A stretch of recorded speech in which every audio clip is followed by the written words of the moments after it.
yang resmi beroperasi pada 24 Januari 2007 yang diawali dengan pelayanan rawat jalan, instalasi gawat darurat, dan poliklinik dengan kualifikasi kelas C. Berlokasi di area yang strategis, tepatnya di Jalan HAM Rifadin nomor 1, Kelurahan Harapan Baru, Kecamatan Samarinda Seberang, Kota Samarinda, Kalimantan Timur. Sebagai bentuk komitmen Rumah Sakit Umum Daerah Ince Abdul Muiz terhadap kesehatan, kami dilengkapi dengan taman-taman yang hijau dan asri, serta tertata dengan rapi, yang tentunya dapat mendukung proses penyembuhan pasien. Area rumah sakit berdiri di atas lahan seluas 12,4 hektar. Rumah sakit IA Muiz memiliki kapasitas 46 tempat tidur yang terdiri dari kelas 1 dengan 16 tempat tidur dan kelas 2 dengan 30 tempat tidur.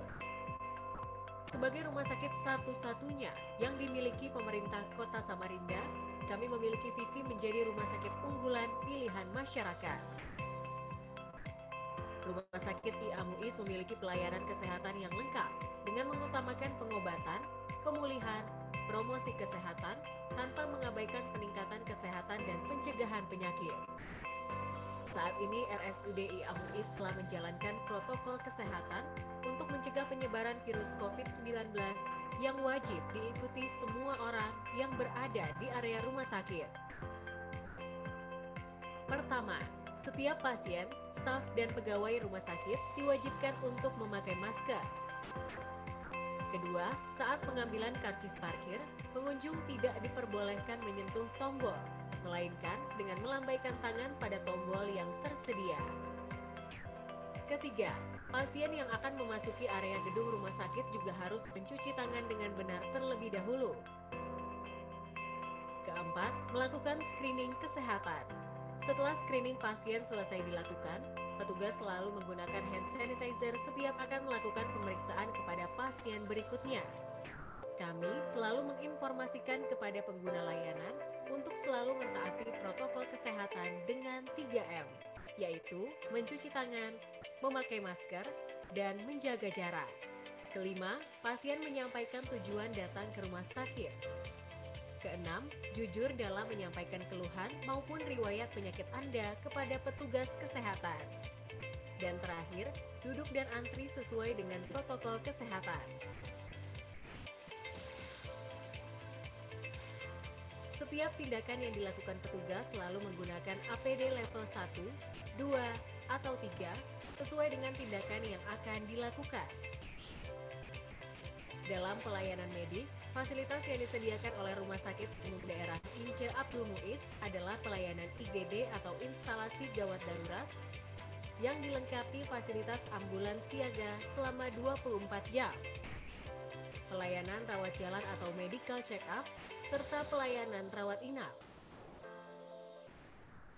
Kemudian, kami juga menyediakan pelayanan medik berupa pelayanan bedah, pelayanan bersalin dan perinatologi, pelayanan intensive care unit, hingga pelayanan hemodialisa.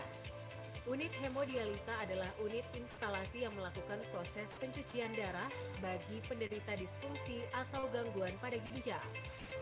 Proses pencucian darah ditangani oleh dokter spesialis penyakit dalam dan perawat yang sudah terlatih. Untuk memenuhi kebutuhan masyarakat terhadap pelayanan kesehatan, kami juga dilengkapi dengan beberapa jenis pelayanan medik dengan polispesialis yang lengkap. Di antaranya, poliklinik penyakit dalam, poliklinik bedah, poliklinik kandungan dan kebidanan, poliklinik anak, poliklinik kulit dan kelamin, poliklinik syaraf, poliklinik bedah ortopedi, poliklinik jantung, poliklinik mata, poliklinik paru, poliklinik rehabilitasi medis, poliklinik patologi anatomi, poliklinik gigi, poliklinik VCT, poliklinik THT, serta poliklinik khusus. Selain itu, Rumah Sakit Umum Daerah Ince Abdul Muiz juga memiliki fasilitas penunjang pelayanan seperti farmasi, pelayanan gizi, pelayanan fisioterapi, kesehatan lingkungan, juga pelayanan pemulasaran jenazah. Rumah Sakit Sakit Umum Daerah Ince Abdul Muiz saat ini juga memiliki laboratorium yang didukung dengan peralatan yang canggih serta telah terintegrasi dengan sistem informasi laboratorium. Terdapat dua jenis layanan laboratorium penunjang, yaitu lab patologi klinik dan patologi anatomi.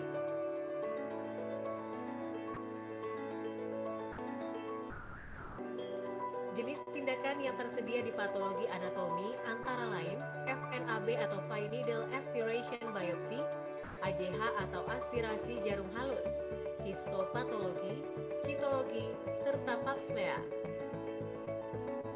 Sementara itu, berikut jenis tindakan yang tersedia di patologi klinik RSUD IA Muiz. Di antaranya, pemeriksaan hematologi, pemeriksaan kimia, pemeriksaan urin, pemeriksaan feses, pemeriksaan serologi atau imunologi, pemeriksaan bakteriologi atau mikrobiologi, pemeriksaan cairan tubuh, dan BDRS atau bank darah rumah sakit. Pelayanan radiologi Rumah Sakit Umum Daerah Ince Abdul Muiz juga telah memiliki peralatan modern dan canggih. Di antaranya adalah X-ray mobile, konvensional radiologi, fotoronken non-kontras, pemeriksaan panoramik, CT scan, serta mesin MRI. Magnetic Resonance Imaging atau lebih dikenal dengan mesin MRI adalah pemeriksaan yang memanfaatkan medan magnet dan energi gelombang radio untuk menampilkan gambar struktur dan organ di dalam tubuh. Mesin MRI sendiri dapat digunakan sebagai alat pemeriksaan antara lain terhadap otak, saraf tulang belakang, jantung, pembuluh darah, tulang, sendi, jaringan lunak, dan organ-organ tubuh lainnya. Kemampuan mesin MRI yang dapat menunjukkan hasil gambar organ, tulang, dan jaringan di dalam tubuh secara rinci dan mendalam dapat dimanfaatkan sebagai alat bantu diagnosis untuk dokter. Demi hasil tes yang akurat dalam mengoperasikan mesin MRI, kami pun telah dilengkapi dengan operator dan dokter spesialis yang berpengalaman di bidangnya. Oleh karena itu, selain melayani pasien di RSUD IA Muiz, saat ini kami juga menjadi salah satu rumah sakit rujukan pemeriksaan dengan mesin MRI bagi rumah sakit lain di Kalimantan Timur, khususnya Samarinda.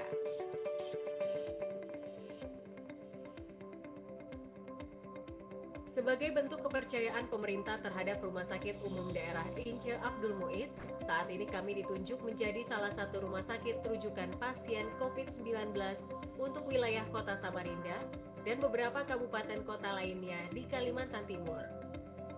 Hal ini menunjukkan bahwa fasilitas dan pelayanan yang kami berikan telah sesuai dengan standar yang ditetapkan oleh pemerintah. Selain menjadi rumah sakit rujukan pasien COVID-19, saat ini kami juga menyediakan uji screening mandiri yang dapat digunakan sebagai salah satu syarat utama dalam bepergian keluar daerah di masa pandemi. Rumah Sakit Umum Daerah Ince Abdul Muiz saat ini telah menyediakan berbagai metode screening COVID-19, di antaranya rapid test, swab antigen, hingga swab PCR dengan alat tes cepat molekuler atau TCM. Yang terbaru, kami juga telah mendatangkan mobile PCR untuk terus menambah kemampuan tes rumah sakit. Selain bertujuan mendukung kegiatan tracing, testing, dan treatment, mobile PCR ini ke depan juga bisa dimanfaatkan untuk uji sampel penyakit menular lainnya. Sesuai instruksi dari Kementerian Kesehatan, vaksinasi untuk tenaga kesehatan menjadi prioritas utama dalam distribusi tahap 1. Sejak Januari 2021, Rumah Sakit Umum Daerah Ince Abdul Muiz telah memulai proses vaksinasi COVID-19 untuk para tenaga kesehatan kami. Tidak hanya untuk kalangan tenaga kesehatan, vaksinasi juga diperuntukkan bagi seluruh pekerja yang menunjang kerja-kerja di rumah sakit, termasuk petugas keamanan dan kebersihan.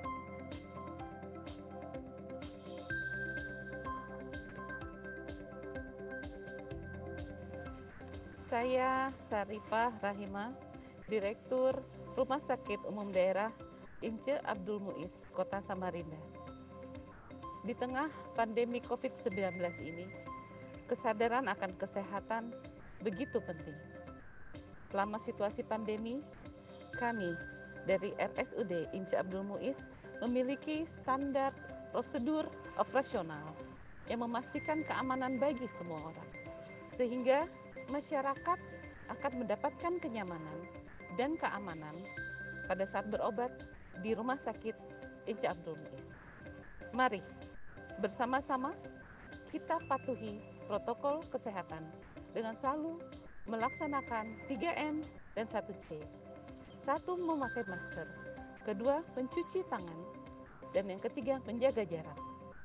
Serta jangan lupa untuk mencegah kerumunan. Rumah Sakit Ince Abdul Muiz, Kota Samarinda. Kami peduli kesehatan Anda. Sejak berdiri pada 2007, Rumah Sakit Umum Daerah Ince Abdul Muiz memberikan pelayanan kesehatan akan semakin bermakna jika semakin banyak manfaat yang akan kami berikan bagi masyarakat, bangsa, dan negara Indonesia tercinta. Rumah Sakit Umum Daerah Ince Abdul Muiz, kami peduli kesehatan Anda. Salam perubahan.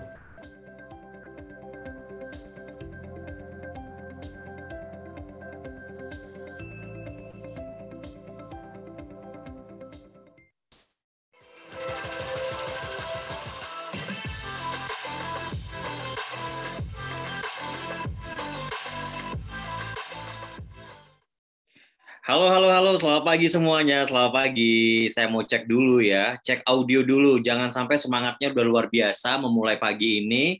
Tadi sudah kita dengarkan profil, kita mulai dulu. Tapi untuk memastikan bahwa audio dan video dapat terlihat dan terdengar dengan baik, saya mohon izin minta teman-teman yang sudah bergabung bisa bantu saya untuk memberikan feedback apakah suara saya terdengar dengan jelas atau enggak.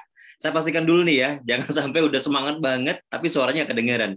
Saya minta tanggapannya, feedbacknya dulu boleh diketik di kolom chat untuk membantu saya. Suara saya terdengar dengan baik atau enggak? Ayo, yang semangat ya.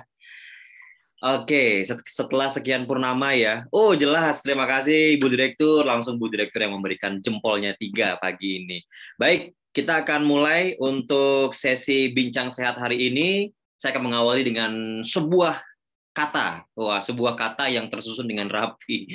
Ya, pergi ke pasar pagi kayu sepeda, beli pisang bonus kelapa. Semangat pagi untuk semua. Bincang Sehat kembali menyapa. Saya katakan sekian purnama, akhirnya saya bisa kembali hadir di sini. Terima kasih Bu Direktur, terima kasih tim dari Promosi Kesehatan Rumah Sakit PKRS Rumah Sakit Umum Daerah Ince Abdul Muiz ya sudah berkenan kembali mengundang saya dan bisa belajar bareng hari ini karena tema yang akan kita bahas pagi ini sangat-sangat menarik. Saya awalnya dikontak sama teman-teman tim PKRS Dr. Sila mengatakan, apa yang kita bahas dok? Sangkal putung. Sangkal putung itu apa dok? Baru saya tahu, oh ternyata patah tulang ya. Kita akan membahas mengenai patah tulang. Tapi sebelumnya saya sapa dulu, sudah hadir bergabung bersama dengan kita, narasumber kita Dr. Ari. Selamat pagi Dr. Ari. Pagi Mas Nade. Wah, Dr. Ari dengan senyumnya yang luar biasa karena nanti juga di materinya sudah saya intip-intip sedikit. Kemudian selain Dr. Ari juga hadir bersama dengan kita di perjalanan tampaknya nih ya. Tetap hati-hati ya Ibu Direktur. Selamat pagi Ibu Direktur. Selamat pagi, salam sehat tuh semua. Salam sehat. Dan juga saya ucapkan selamat pagi buat teman-teman di rumah sakit yang masih saat ini menjalankan aktivitas. Saya lihat tadi ada beberapa teman-teman yang masih memberikan pelayanan ya, baik untuk perawatnya, kemudian bidannya, dokternya, semua tim yang kemudian hari ini masih sambil beraktivitas, sambil mendengarkan untuk menambah pengetahuan. Termasuk juga untuk masyarakat Kota Samarinda. Pagi tadi saya lihat juga ada gabung bersama dengan kita beberapa lurah, gabung untuk mendengarkan, kemudian juga masyarakat Kota Samarinda dan beberapa masyarakat yang berasal dari luar Kota Samarinda. Hari ini kita mau bahas apa sih? Ya, sangkal putung sih tadi sudah disampaikan sebagai pembuka. Kita tahu ya teman-teman semuanya bahwa di Indonesia ya, pengobatan alternatif atau tradisional itu masih menjadi pilihan sebagian masyarakat untuk menangani penyakit atau penderitaan, baik yang diakibatkan oleh kecelakaan maupun sebab lainnya. Dalam pengobatan patah tulang misalnya teman-teman, masih ditemukan sebagian masyarakat kita yang memilih pengobatan alternatif patah tulang sebagai pilihan pertama untuk menyembuhkan masalah patah tulang. Beberapa alasan masyarakat nih misalnya, saya coba cari dan browsing, itu memilih berobat ke tukang pijat patah tulang Itu karena apa? Karena faktor kepercayaan yang mendasari. Kemudian biayanya dikatakan lebih murah dan praktis tanpa harus mengurus administrasi. Tapi benarkah demikian adanya? Dan bagaimana dengan jaminan kesembuhannya?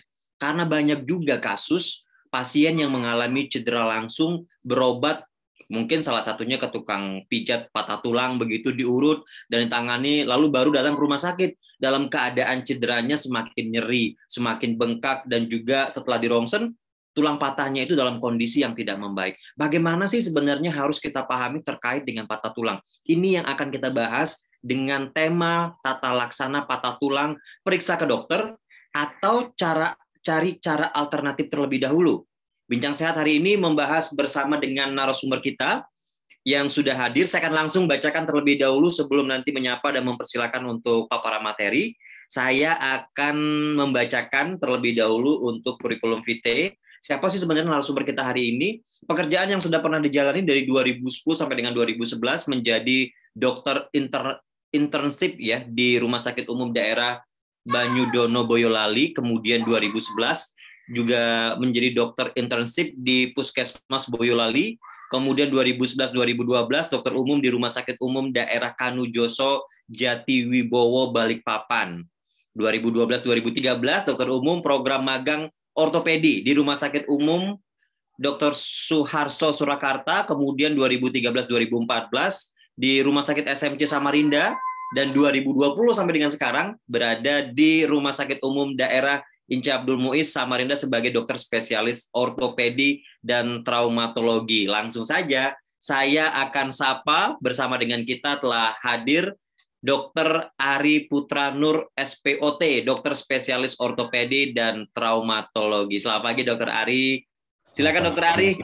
Sudah nggak sabar nih dok, sudah nggak sabar. Tapi sebelum membahas ke materi Dr. Ari, saya ingin nanyakan dulu, benarkah kondisinya? Saya kan coba tadi pagi melihat ya, browsing, melihat fakta-fakta yang terjadi.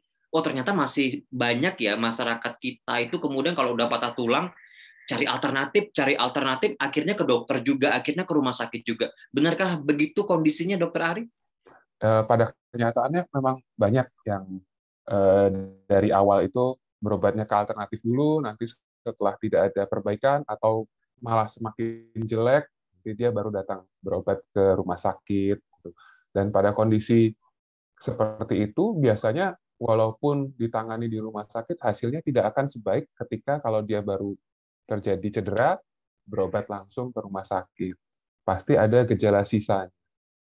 Seperti itu, Mas Made. Ada gejala sisa, dan memang penyembuhan sebenarnya lebih cepat ketika lebih awal ditangani, belum ada perlakuan, entah itu dipijat, entah itu diperlakukan bagaimana, begitu dok ya. Baik Dokter Ari, saya persilakan Dokter Ari untuk memaparkan terlebih dahulu. Untuk teman-teman yang punya pertanyaan, silakan langsung diketik di kolom chat ya. Karena untuk pagi ini selain kita live melalui Zoom meeting, teman-teman yang sudah bergabung melalui Zoom meeting juga silakan diketik di kolom chat, atau teman-teman yang hari ini menyaksikan Bincang Sehat bersama Muiz melalui live streaming di Facebook Pemerintah Kota Samarinda, kemudian di Instagram juga bisa di Pemerintah Kota Samarinda, atau melalui YouTube channel di Dinas Komunikasi dan Informatika Kota Samarinda. Langsung diketik pertanyaannya, nanti teman-teman dari tim PKRS yang akan membantu saya untuk mengumpulkan pertanyaan tersebut dan akan kita bacakan dan disampaikan kepada Dokter Ari. Dokter Ari, silakan Dokter Ari, saya persilakan untuk memaparkan materinya. Siap, terima kasih. Selamat pagi kepada Bu Direktur, Bu Dr. Syarifah Raimah. Terima kasih kesempatan yang sudah diberikan kepada saya. Hari ini saya mau presentasikan tentang tata laksana dari patah tulang. Periksa ke dokter atau cara alternatif dulu. Boleh slide-nya minta tolong? Ya. Kita agak santai aja ya. Sebenarnya tata laksana patah tulang itu gimana sih? Apakah harus langsung ke rumah sakit atau kita coba diurut, dipijit, dan lain-lain seperti yang sudah banyak kita tahu semua. Kita mulai dengan skenario cerita aja biar santai. Slide ya. Skenarionya seperti ini ya. Ada satu orang namanya Pak Bone. Pak Bone ini baru saja pulang kerja, capek sekali rasanya. Terus dia pulang sampai di rumah, Ibu Bone menyiapkan secangkir kopi hangat untuk Pak Bone. Tapi lagi masak air, ternyata gulanya habis. Lalu Bu Bone minta Pak Bone untuk pergi lagi membeli gula. Kasihan Pak Bone. Slide berikutnya.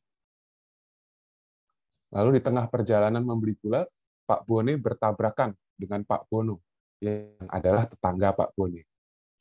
Dari tabrakan itu, tangan Pak Bone terbentur stang motornya. Terus ada luka di tangan kanannya. Kasihan memang Pak Bone ya. Lanjut, kita terus Pak Bono, tetangga Pak Bone, bingung. Pak Bone ini mau diapakan ya? Sudah terkapar di tengah jalan, tangannya luka, mau dibawa ke rumah sakit kah? Dibawa ke puskesmas lebih dekat? Dibawa ke tukang urut? Mau dibawa ke keluarganya? Dibawa kembali ke Bu Bone? Dibawa pulang ke rumahnya Pak Bono? Apa ditinggalkan aja di tengah jalan Pak Bone? Kasihan Pak Bone. Lalu singkat cerita, ada ambulans dari rumah sakit Muis lewat. Tanpa berpikir panjang, biar nggak repot, Pak Bono memanggil ambulannya, Pak Bono dinaikkan di ambulan, terus diantarlah ke rumah sakit. Sampai di IGD Rumah Sakit Muis. Apa sih yang dilakukan di IGD? Slide. Nah, di IGD, Pak Bone diterima oleh perawat dan dokternya di sana, diperiksa. Diperiksanya secara menyeluruh, karena walaupun lukanya hanya di tangan, semua kejadian cedera, apalagi kejadian cedera lalu lintas, masih mungkin ada cedera di tempat lain yang tidak terlihat. Jadi pemeriksaannya menyeluruh dari ujung kepala sampai ke ujung kaki, ditanyakan keluhannya apa saja, kemudian dibantu dengan pemeriksaan penunjang, dicek lab, dilakukan ronsen, kemungkinan apakah perlu dilakukan CT scan atau enggak, jika ada cedera kepala, diperiksa juga perutnya. Jadi walaupun cedera yang tampak hanya di tangan, tetap pemeriksaan dilakukan menyeluruh. Karena walaupun luka di tangan, cedera terselubung masih mungkin di tempat lain. Ini sebelah kanan adalah contoh gambaran ronsennya, tentu tidak di ronsen semua ya, sesuai dengan indikasinya, jadi semua ada indikasinya, apa saja yang diperiksa bergantung dengan temuan yang didapat dari cederanya. Terus selain itu, pastinya juga sambil diperiksa, sambil diberikan obat-obatan, obat-obatannya yang vital untuk saat itu. Obat-obatannya bisa dengan anti nyeri, kalau perlu dengan antibiotik, kalau ada tanda-tanda infeksi dengan antibiotik, dan lain-lain. Slide. Lalu, kemungkinan cedera, seperti yang saya sudah jelaskan tadi, kita ambil contohnya di tangannya saja ya. Di tangannya Pak Bone ini kan ada lukanya. Kemungkinan cederanya bisa satu, luka terbuka, jadi ada luka di kulitnya.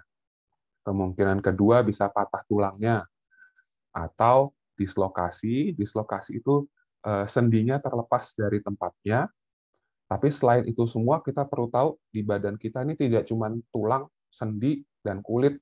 Di antara tulang dan kulit itu masih ada otot, ada saraf, ada pembuluh darah, ada tendon, ada ligamen, tendon itu urat ya, dan kemungkinan lain adalah multiple injuries. Jadi dia tidak cuma di tangannya aja, tapi di beberapa tempat. Untuk masing-masing cedera ini pemeriksaannya jelas berbeda-beda dan penanganannya pun berbeda-beda tergantung cederanya. Slide. Di skenario ini yang dialami Pak Bone adalah sesuai dengan judul kita, patah ya, patah di tulang tangannya. Slide. Lalu mau diapakan?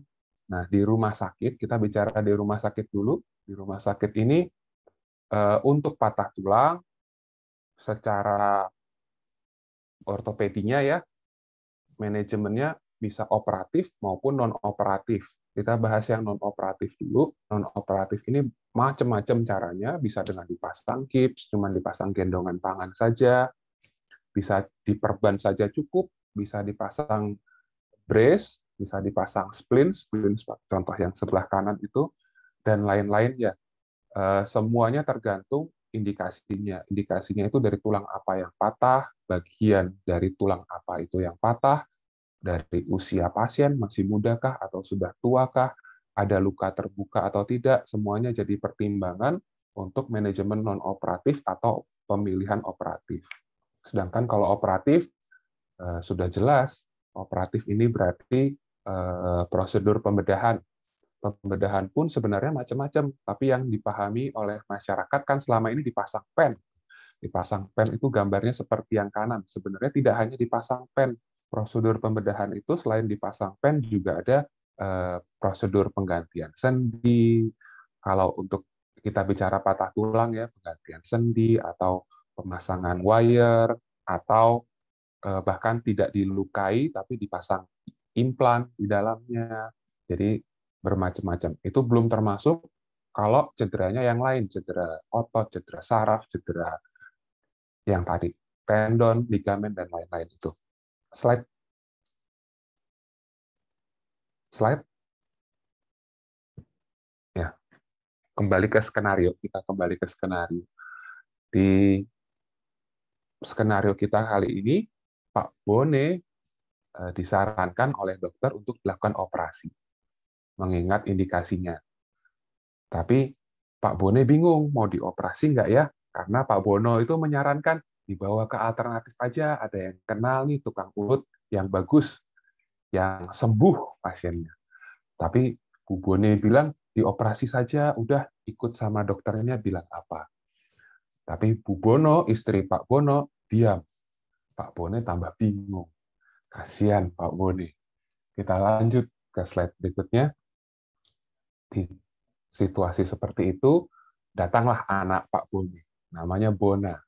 Bona ini up to date sekali, selalu ngikutin perkembangan zaman, selalu ngikuti perkembangan ilmu yang terbaru, cari-cari wawasan, datang ngasih saran. Slide.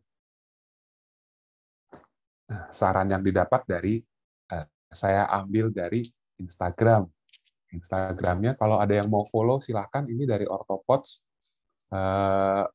bahas tentang ortopedi, banyak banget ilmunya di sana, bisa dibaca-baca dengan bahasa yang enak juga.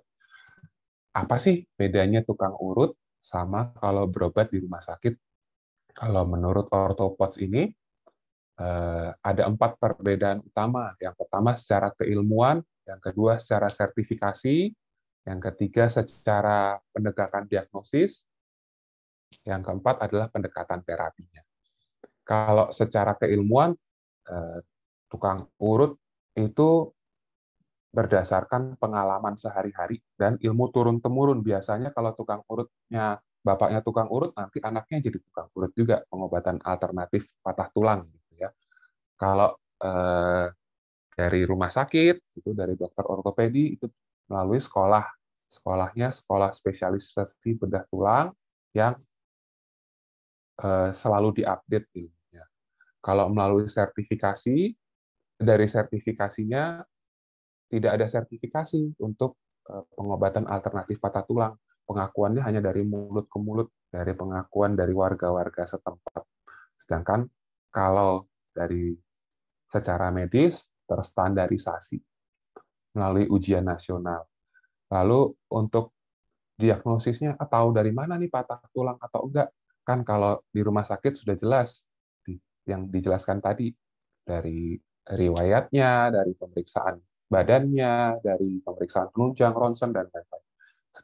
Sedangkan kalau untuk pengobatan alternatif, ya dari pengalamannya si tukang patah tulangnya, pengobatan alternatifnya, makin banyak jam terbangnya harusnya makin tinggi. Sedangkan kalau dapat tukang urut yang masih baru belajar, ya apes.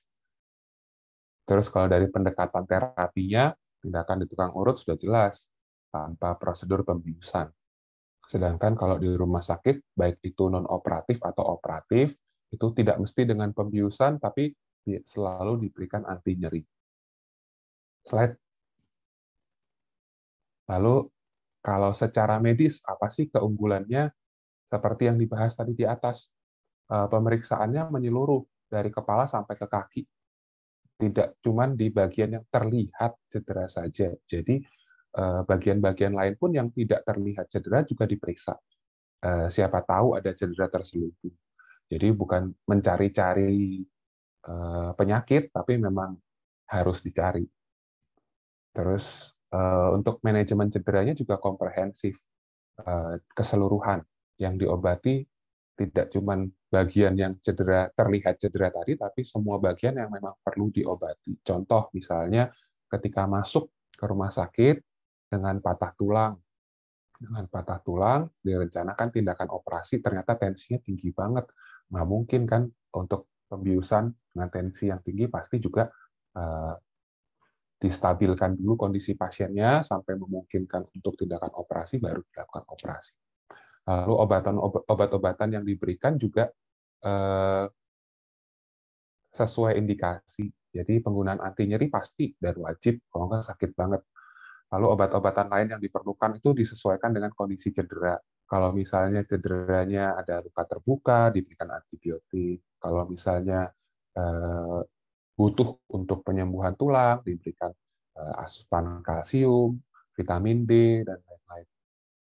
Lalu penanganan cedera yang terakhir adalah penanganan cedera yang berbasis keilmuan. Jadi ilmu yang selalu diupdate. Next slide.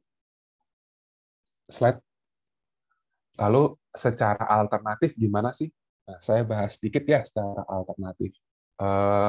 Sebenarnya pengobatan alternatif ini ada jauh lebih lama daripada pengobatan secara medis. Karena dari zaman dulunya memang belum ada yang namanya dokter dan rumah sakit, pengobatannya dilakukan oleh dukun di seluruh dunia, tidak cuma di Indonesia, atau bahasa Inggrisnya shaman. Nah, dukun-dukun ini ada yang akhirnya mengkhususkan diri untuk cedera patah tulang.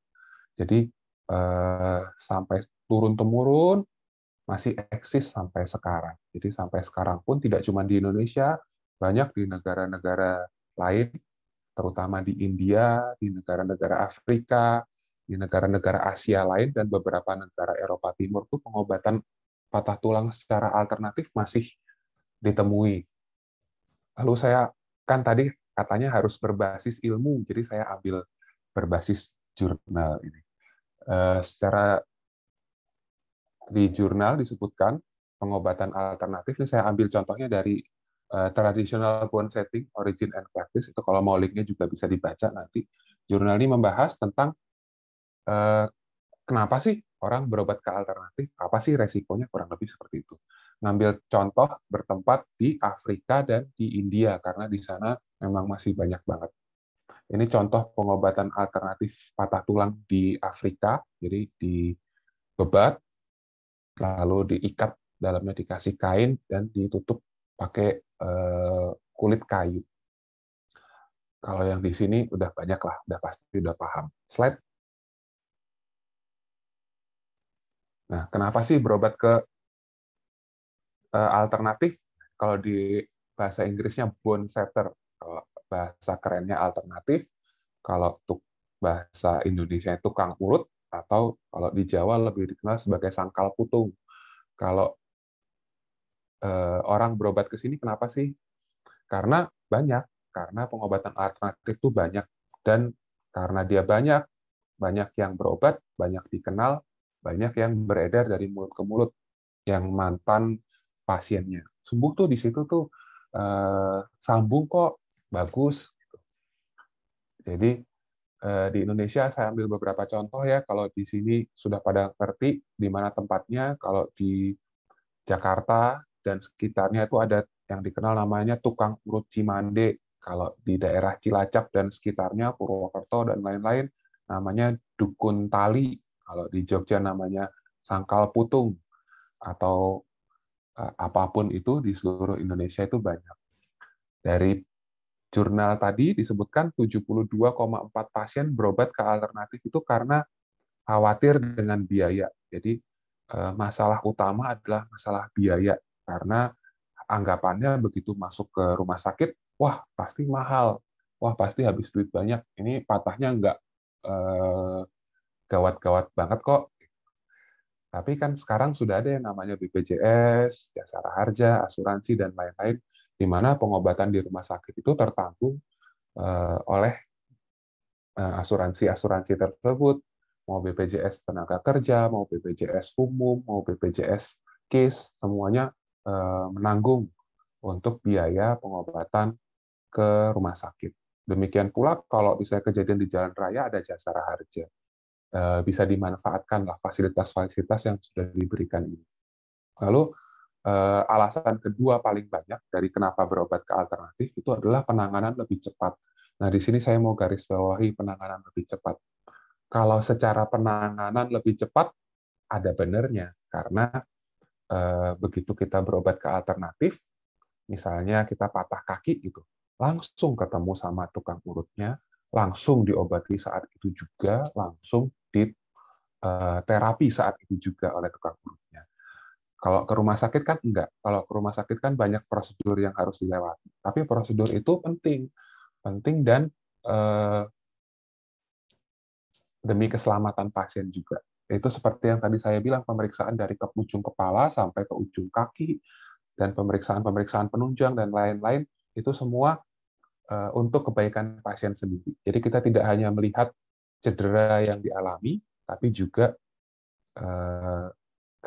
tubuh secara keseluruhan. Intinya kita memperlakukan manusia selayaknya memeriksanya seluruhnya. Kalau di pengobatan alternatif kan enggak. Yang diterapi hanya yang terlihat saja. Itu secara penanganan. Tapi kalau secara sambungnya, ini kan bicara tentang patah tulang. Apakah lebih cepat menyambung jika di tukang urut, atau apakah lebih cepat menyambung kalau berobat secara medis? Tidak ada bedanya, karena semua sama saja. Maksudnya, mau tidak diapa-apakan pun, tulang itu secara alami akan menyambung sendiri jika patahnya bagus.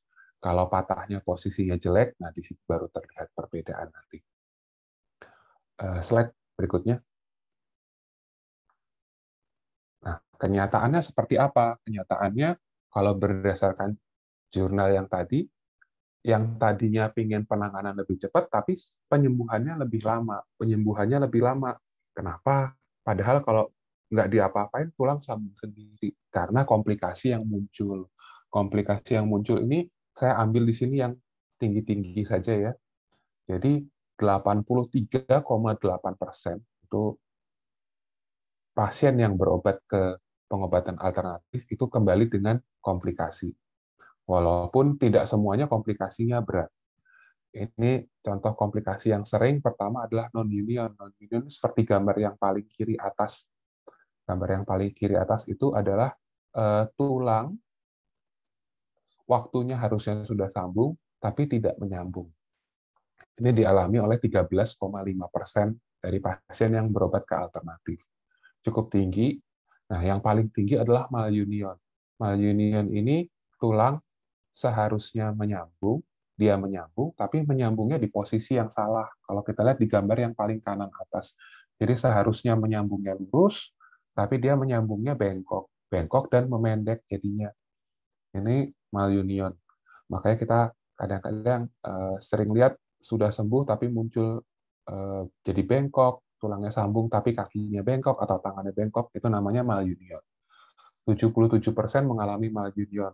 Tidak seberat non-union karena masih bisa dipakai anggota geraknya, anggota tubuhnya, tapi tentunya dengan rasa tidak nyaman, kekurangan power, tenaganya berkurang, dan lain-lain.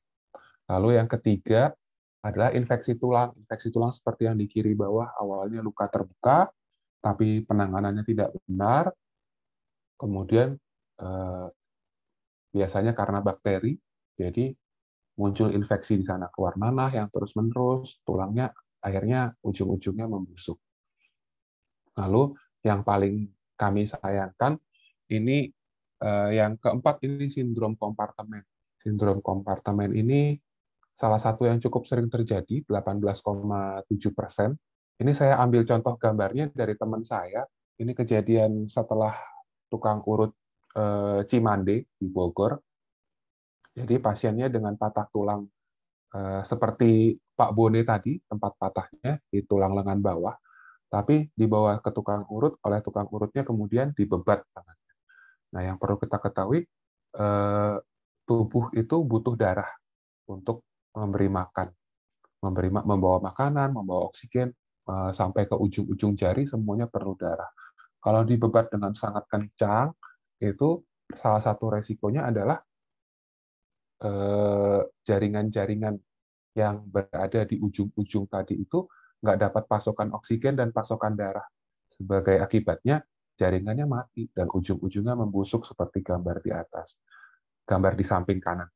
Nah, terus kalau sudah seperti itu, harus diapakan? Nah, harus ke yang nomor 5, diamputasi. Jadi salah satu komplikasinya adalah amputasi 7%. Jadi kalau sudah kondisinya seperti itu, mau diobati juga sudah tidak memungkinkan karena jaringannya sudah mati, harus dilakukan amputasi. Komplikasi-komplikasi yang saya sebutkan di atas ini, apakah kalau secara medis tidak akan muncul? Tentu tidak, namanya komplikasi secara medis pun ada ya namanya komplikasi. Tapi tentunya tidak setinggi itu angkanya. Jadi secara persentase jauh lebih rendah. Kalau secara alternatif 83,8%, secara medis akan jauh di bawah itu, tidak sampai double digit di bawah 10%. Jadi resikonya untuk mengalami hal-hal yang disebutkan tadi ini lebih besar di pengobatan yang alternatif. Slide. Lalu kembali ke skenario kita, Pak Bone memutuskan dioperasi menurut mengikuti saran anaknya.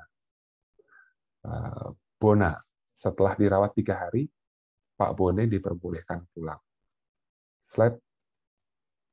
Nah, 3 bulan kemudian Pak Bone sudah santai-santai di terasnya sambil minum kopi buatan istrinya. Syukurlah Pak Bone mengikuti sarannya Bona. Sekian dari saya. Slide. Terima kasih banyak atas kesempatan yang sudah diberikan. Mohon maaf singkat sekali. Kalau ada pertanyaan boleh ditanyakan. Terima kasih. Ya. Baik, terima kasih Pak Bone. Mohon maaf, bukan Pak Bone. Terima kasih Dokter Ari ya. Kita terkesan banget dengan Bone ya. Si Bone yang nabrak namanya Bono ya. Tiba-tiba ada anaknya namanya Bona. Ini keluarganya satu kampung itu B semua Pak ya. Keluarga B semua. Mungkin Dokter Ari ada menampilkan video sebelum kita lanjut ke sesi pertanyaan. Oh iya, ada contoh ya. Contoh pengobatan. Baik. Mau ditampilkan Dok ya? Iya, silakan. Oke, kita akan tampilkan dulu ya. Tadi tadi Dokter Ari sempat menyinggung mengenai bagaimana sih sebenarnya perdukunan atau juga tukang pijat begitu ya ada di negara-negara lain. Tadi Dokter Ari juga ada menghadirkan mengenai jurnalnya. Ini Dokter Ari sebenarnya sudah menyiapkan juga satu video yang akan ditampilkan. Setelah itu baru nanti kita ke Ibu Direktur ya. Sepertinya Ibu Direktur sudah angkat tangan begitu nih Dokter Ari, siap-siap ya. Kita tampilkan terlebih dahulu video yang sudah disiapkan. Saya persilakan buat teman-teman di ini yang membantu untuk menyiapkan videonya bisa ditayangkan ya. Oke. So, Baba, let's go.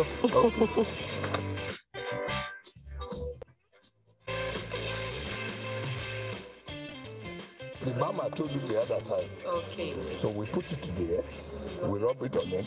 It will melt the bone. We melt it gradually, then it will continue to form because bones grow. This is a modern system. You see me? So when you plumb this side, then you plug the other side. They give you the same result as you are yourself. This is the affected area. I want to put it there now. It's hot. So it will melt the bone.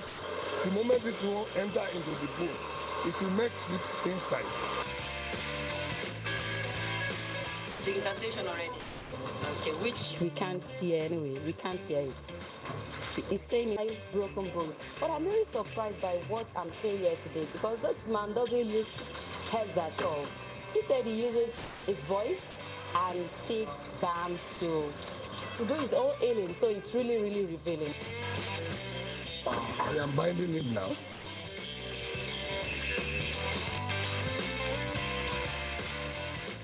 The stick we put here is longer.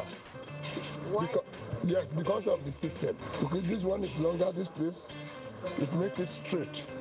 Okay. So that this one, for the leg, the bone not to shift to this section. Iya, baik itu dia videonya. Saya persilakan Dokter Ari dulu menjelaskan Dok, itu tadi sebenarnya apa sih yang dilakukan, tindakan apa yang kemudian diberikan itu Dok? Waduh, Kalau nanya tindakan apa yang diberikan, saya juga kurang paham itu diapain. Iya.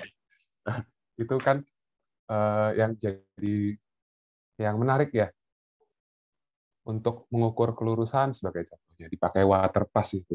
Water pass kan diciptakan untuk bangunan ya, bukan untuk tubuh manusia ya.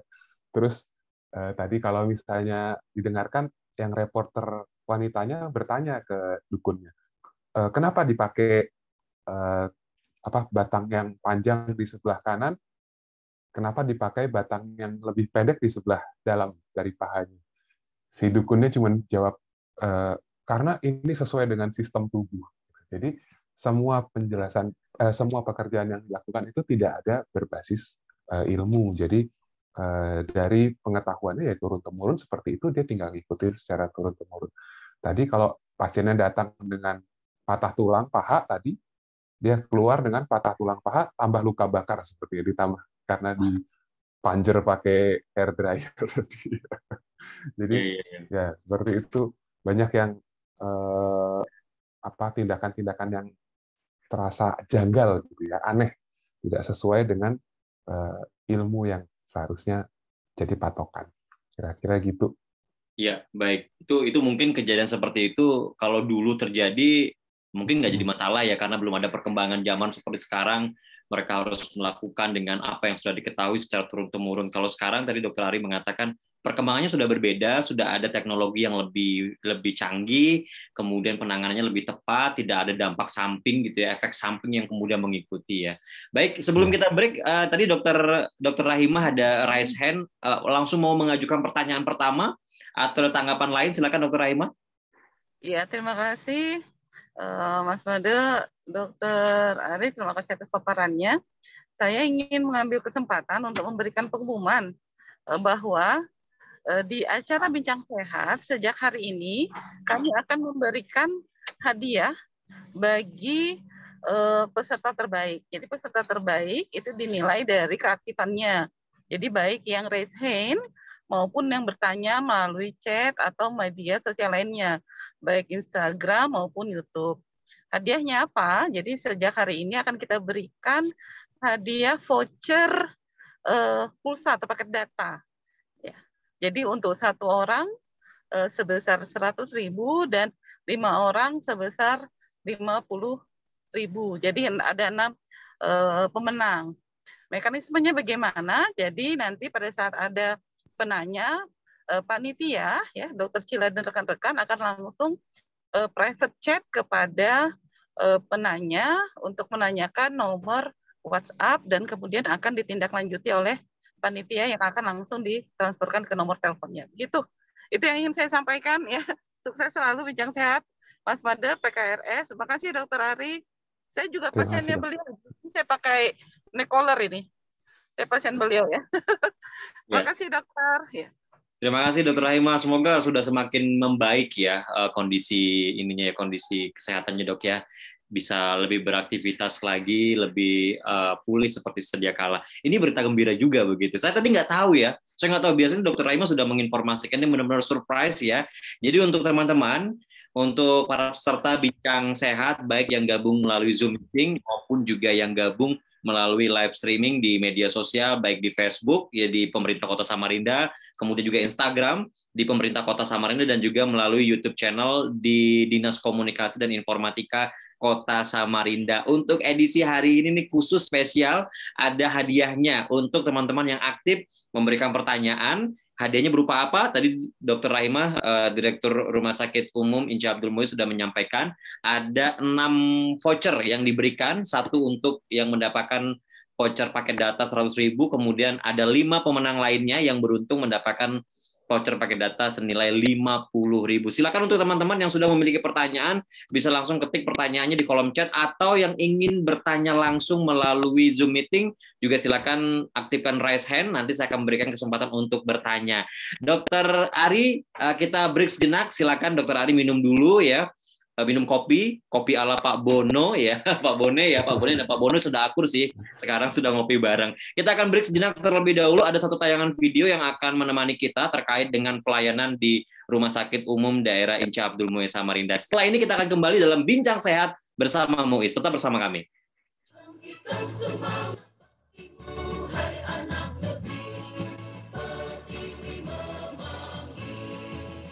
Perkenalkan, saya Dr. Ari Putranur, spesialis ortopedi dan traumatologi di Poli Ortopedi Rumah Sakit Umum Daerah Inca Abdul Muiz, Samarinda. Di Poli Ortopedi ini, kami menangani pasien-pasien dengan keluhan pasca trauma, atau ada kelainan bentuk sejak lahir, atau penyakit-penyakit sendi pada usia tua, atau ada keluhan-keluhan yang berkaitan dengan tulang belakang. Selain itu, juga melayani pemeriksaan-pemeriksaan pasien dengan keluhan-keluhan lain yang terkait dengan tulang, sendi, ataupun anggota gerak, seperti otot, urat, dan lainnya. Untuk pemeriksaan sendiri, ketika pasien datang, kami lakukan pemeriksaan awal dan anamnesis terkait dengan keluhan pasien, lalu kami kirim untuk pemeriksaan radiologi, dan kami tegakkan diagnosis untuk perencanaan tindakan-tindakan yang akan dilakukan pada pasien berikutnya. Terkait tindakan bisa rawat inap, ataupun tindakan operatif, ataupun tindakan non-operatif seperti pemasangan gip, dan pemasangan bidai, dan perencanaan untuk fisioterapi, dan lain-lainnya. Lalu kami di sini juga melayani untuk pemeriksaan dan injeksi sendi pada pasien-pasien dengan keluhan nyeri sendi pada usia yang tua.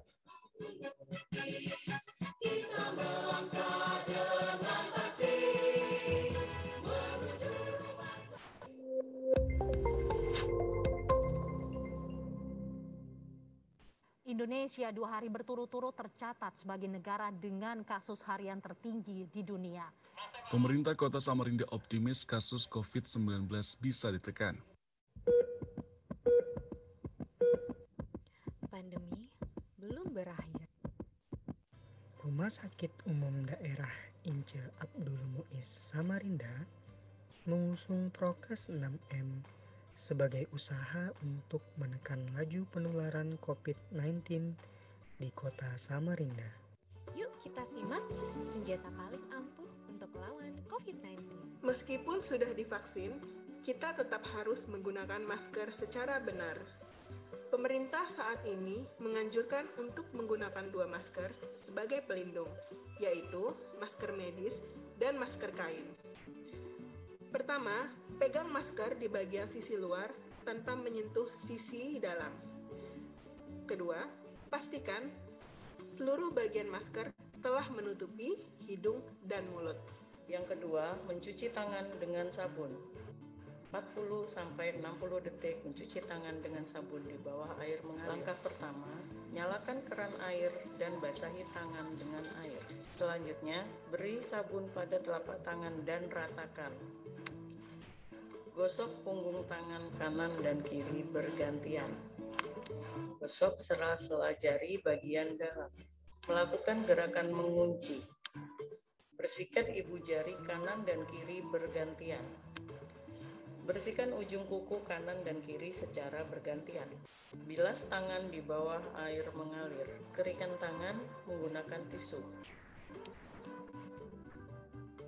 Yang terakhir, matikan keran air dengan cara memegang keran air dengan menggunakan tisu yang telah dipakai.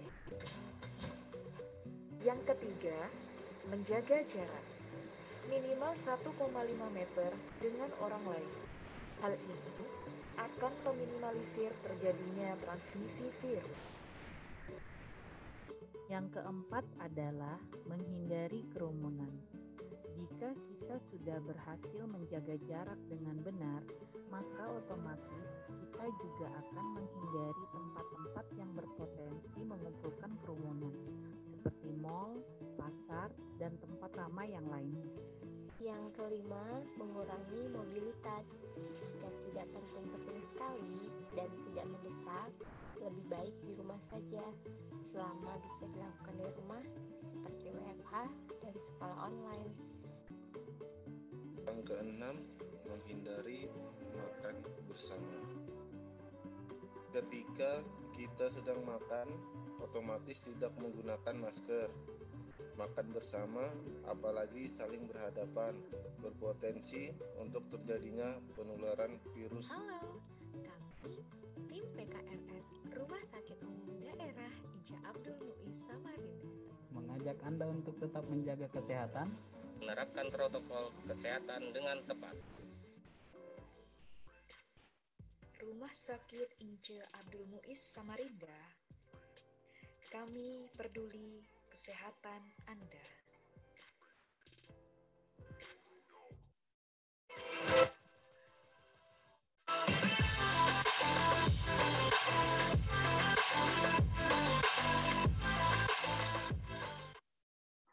Ya, Anda masih bersama kami dalam Bincang Sehat bersama Muiz, dan kita tadi sudah mendapatkan informasi melalui tayangan video terkait dengan pelayanan kesehatan di khususnya untuk ortopedi dan juga mengenai pesan kesehatan melakukan protokol kesehatan 6M ya. Walaupun memang saat ini angka kasus COVID-19 sudah semakin terkendali baik di Samarinda dan juga di wilayah Kalimantan Timur, beberapa daerah yang sebelumnya ditetapkan PPKM level 4, Samarinda sebelumnya sudah turun, bahkan dia sudah level 2, kemudian beberapa daerah lainnya menyusul semakin kondusif. Namun ini bukan berarti kita bisa lalai terhadap protokol kesehatan karena pandemi masih terjadi begitu. Kita ingat bahwa pertengahan bulan yang lalu, pertengahan tahun ya, ketika kasus sudah semakin menurun, banyak kemudian yang agak longgar begitu, kasusnya meningkat lagi. Jadi tetap lakukan 6M ya, 6M. 3 plus 3 jadi 6. Buat teman-teman yang saat ini juga sudah bergabung melalui Zoom meeting yang lagi sambil beraktivitas, juga terima kasih sudah gabung ya. Pagi ini saya akan langsung sebelum membacakan sudah ada di kolom chat beberapa pertanyaan, kemudian dari Dr. Sila dari tim PKRS Rumah Sakit juga sudah mengirimkan beberapa pertanyaan ke saya, tapi saya menuju terlebih dahulu kepada yang raise hand. Ada Dr. Slamet Subagio, sudah raise hand, saya berikan kesempatan terlebih dahulu. Selamat pagi Dr. Slamet. Selamat pagi, Dokter Slamet.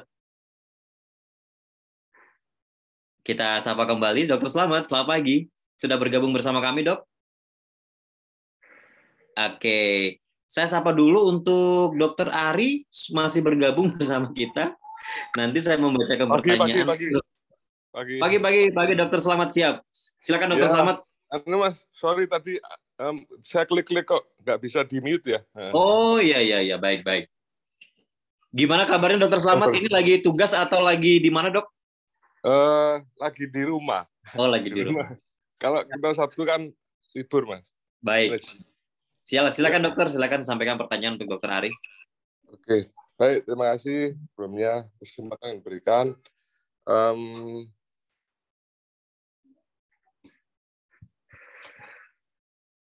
Halo, Dokter Slamet sepertinya hilang lagi nih, Dok.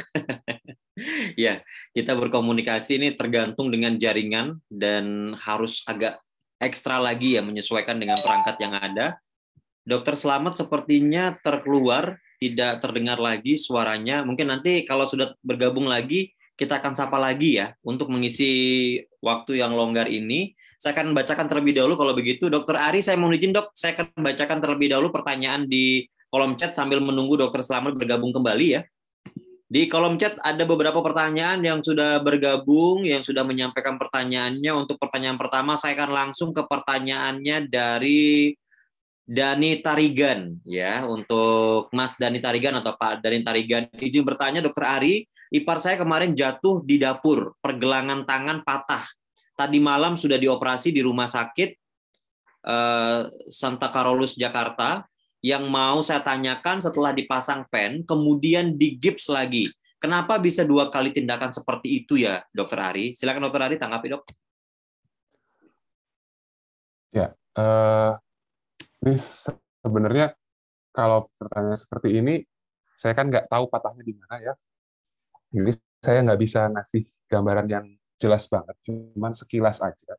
Ada beberapa patah yang memang penanganannya setelah dipasang pen ditambahkan dengan bantuan gips untuk memperkuat.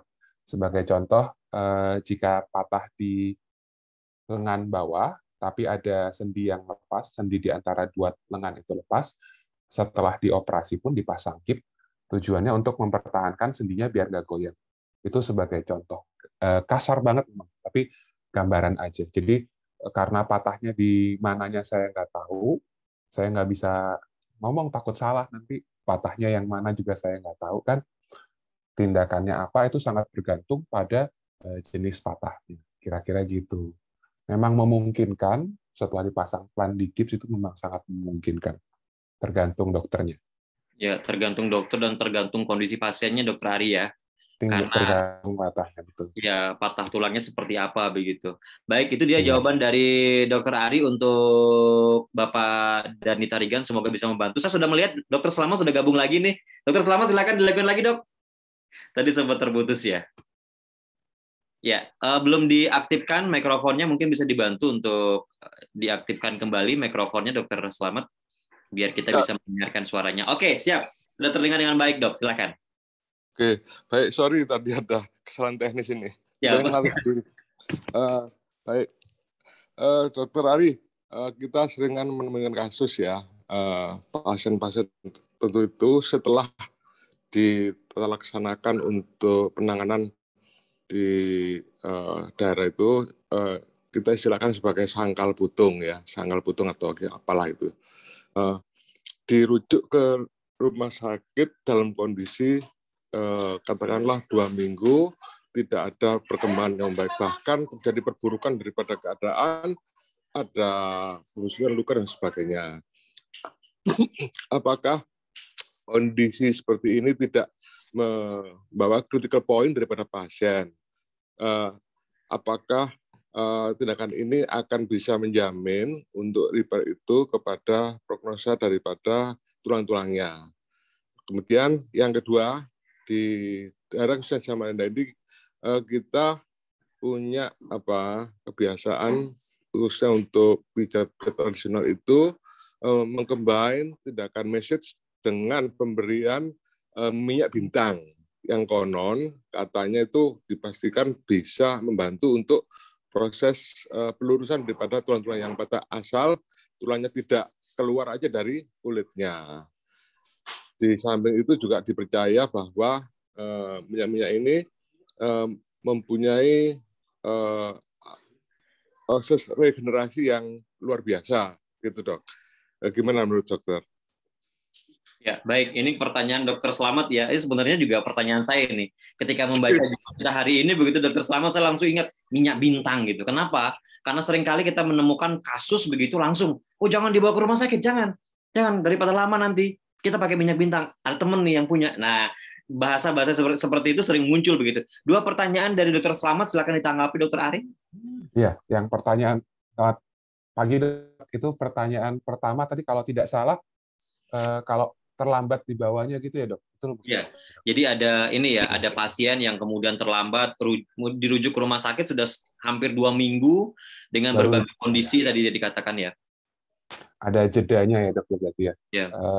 Kalau untuk patah tulang dok, sebenarnya yang paling kejadiannya masih baru, semakin baru itu semakin mudah untuk tindakan, baik itu operatif ataupun non operatif, karena semakin berjalannya waktu, tulang itu sudah mulai sambung sendiri, jadi untuk membenarkan ke posisinya lagi itu yang jadi susah dok.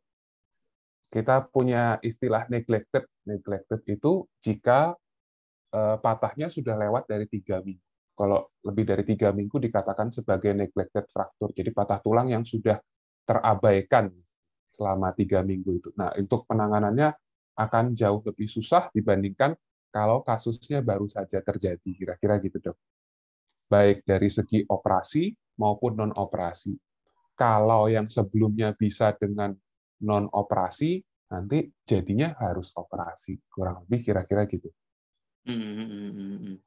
Dengan kalau untuk tindakan yang diberikan seperti apa dokter Ari? Apakah memang ada tindakan khusus yang kan itu kondisinya berbeda ya kalau yang langsung dibawa dengan yang sudah jeda hampir 2 minggu ya dok ya? Iya, tindakannya jelas berbeda karena ya itu tadi yang saya bilang, karena ada jaringan-jaringan yang sudah tumbuh, jaringan-jaringan yang tulang yang sudah mulai tumbuh, jadi jaringan yang sudah tumbuh itu harus dibebaskan dulu untuk memposisikan tulang kembali ke posisi yang semula. Iya, artinya juga ada penanganan lebih ekstra yang harusnya kerjanya sekali ini jadi 2 kali ya. Ada masalah lain yang kemudian harus ditanggapi. Kemudian untuk pertanyaan kedua, bagaimana Dokter Ari? Untuk pertanyaan kedua, nah ini sebenarnya terkait dengan yang tadi ya, jaringan tumbuh ya. Jadi begini Dok, kalau misalnya minyak bintang, mohon maaf sekali saya belum pernah pakai dan saya belum pernah baca ada penelitiannya. Tapi kan kalau berbasis ilmuwan kan seharusnya ada studinya ya Dok. Harusnya ada studinya, jadi bisa menjelaskan manfaat dan secara lebih apa ya, secara belak-belakan, secara ada datanya, ada buktinya. Nah, kalau misalnya boleh dipakai atau enggak berbarengan sama terapi medis, kalau selama tidak ada luka di luar, mau dioleskan ya silakan saja. Tapi kalau misalnya ada luka, yang saya takutkan kalau misalnya dioleskan nanti malah jadi infeksi untuk lukanya itu. Karena kan kondisi minyaknya kan tidak steril. Iya. Ya itu kembali ke kepercayaan masing-masing kalau menurut saya. Cuman secara bukti memang belum ada yang punya buktinya yang fakta yang ini ya. Jadi semuanya seperti yang alternatif yang lain, masih dari mulut ke mulut, kan itu semua berdasarkan omongan. Ya. Kira gitu. Baik itu dia tanggapan dari Dokter Ari. Kalau terkait dengan minyak bintang, beberapa yang sih memang menyebutkan minyak bintang itu banyaknya sih diminum ya, begitu dikonsumsi ya.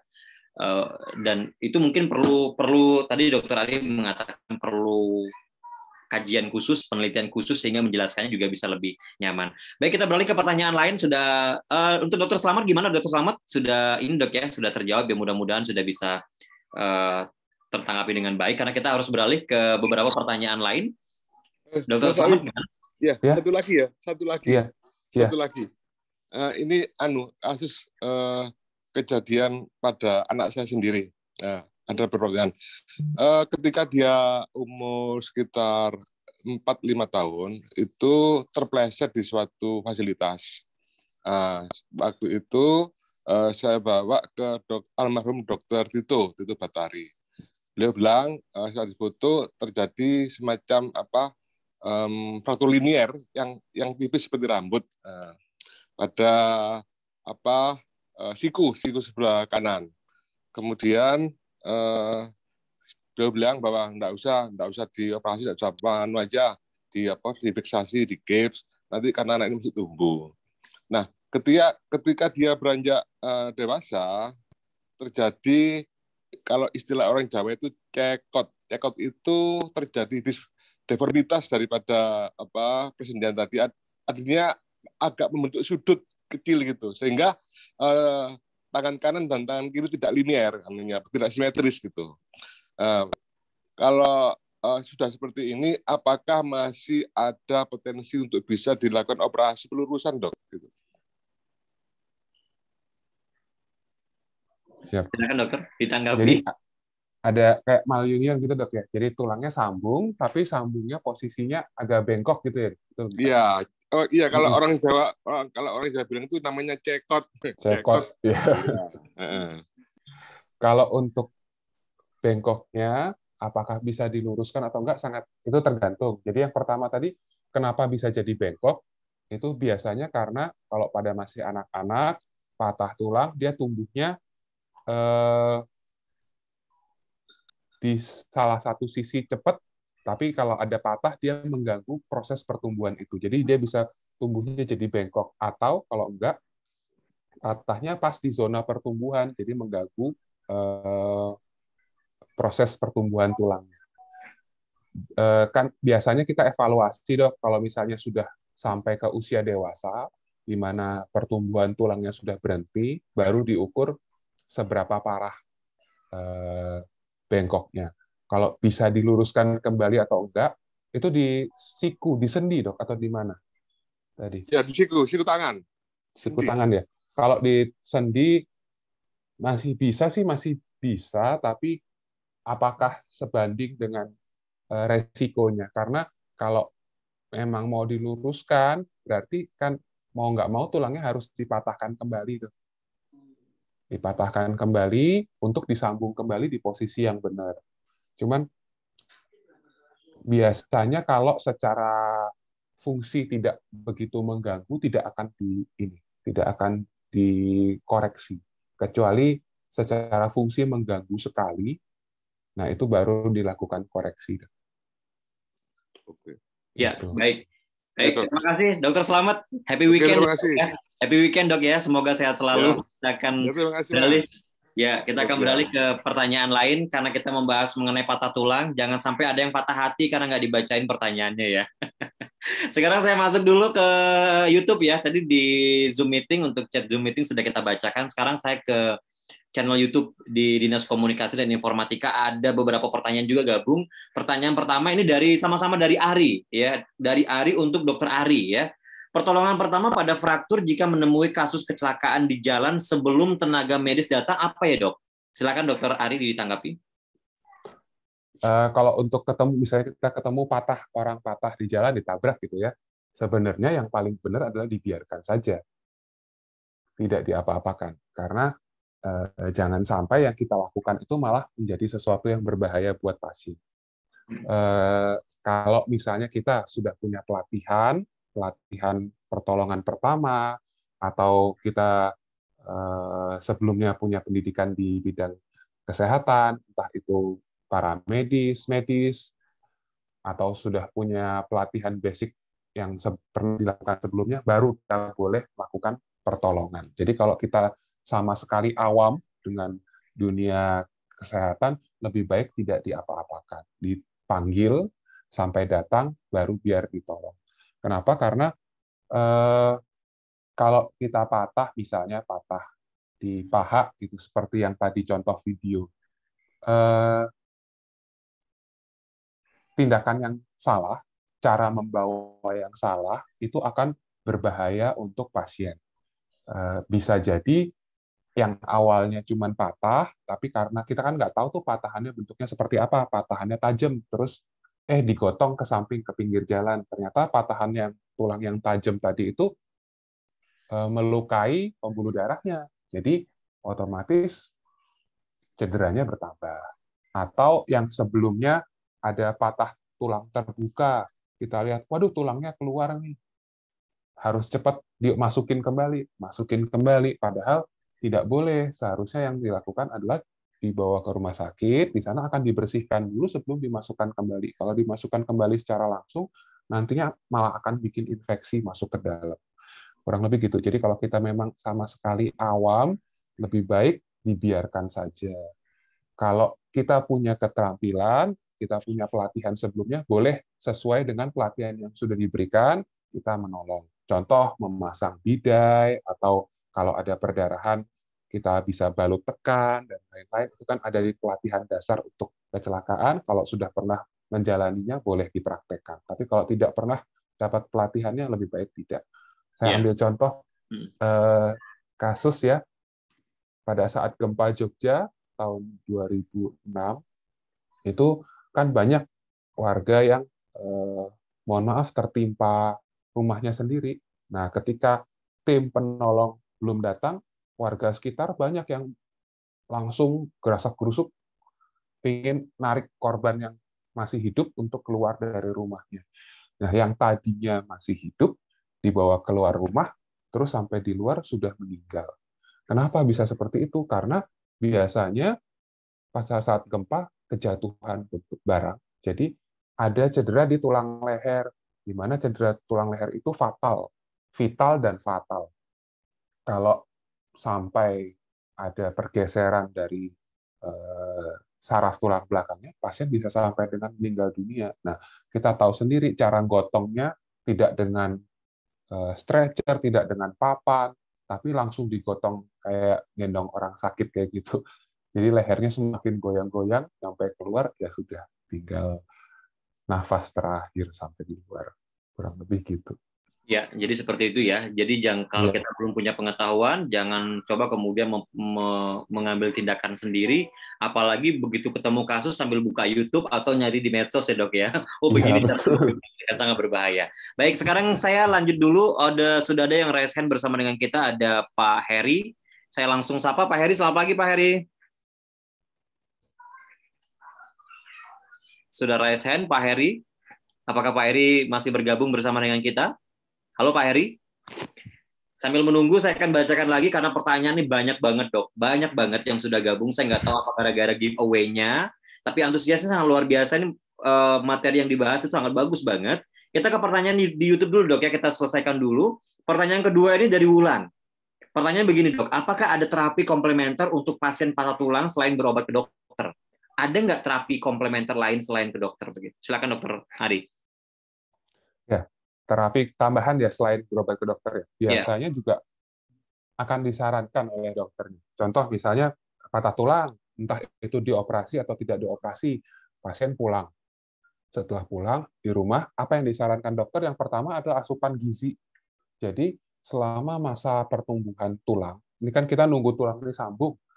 Tulang sambung itu butuh yang namanya pertama kalsium, yang kedua vitamin D. Ini dua ini yang paling vital untuk proses pertumbuhan tulang. Jadi selama di rumah, pasien diharapkan mengkonsumsi kalsium dan vitamin D. Boleh dalam bentuk suplemen yang sudah dimerkin jadi obat, atau yang dalam bentuk non merek ya, jadi yang tersedia sehari-hari. Contoh kalau misalnya kita mau kalsium tinggi, kita boleh minum susu, kita boleh makan ikan teri yang banyak, tapi kan kalau orang tensinya tinggi nggak bisa ya. Jadi atau kita kalau kita butuh vitamin D, kita mau makan keju, mau makan dari produk-produk dari sapi, susu, keju, yogurt dan lain-lain itu silahkan, itu boleh. Jadi yang terapi komplement yang paling penting adalah asupan gizi, karena tulang tidak akan sambung selama asupan kalsium dan vitamin D-nya tidak cukup. Mau diapakan pun, mau dibawa ke alternatif, mau dibawa ke dokter, mau dioperasi, mau tidak dioperasi, kalau asupan kalsium dan vitamin D-nya tidak memenuhi, tulang tidak akan sambung.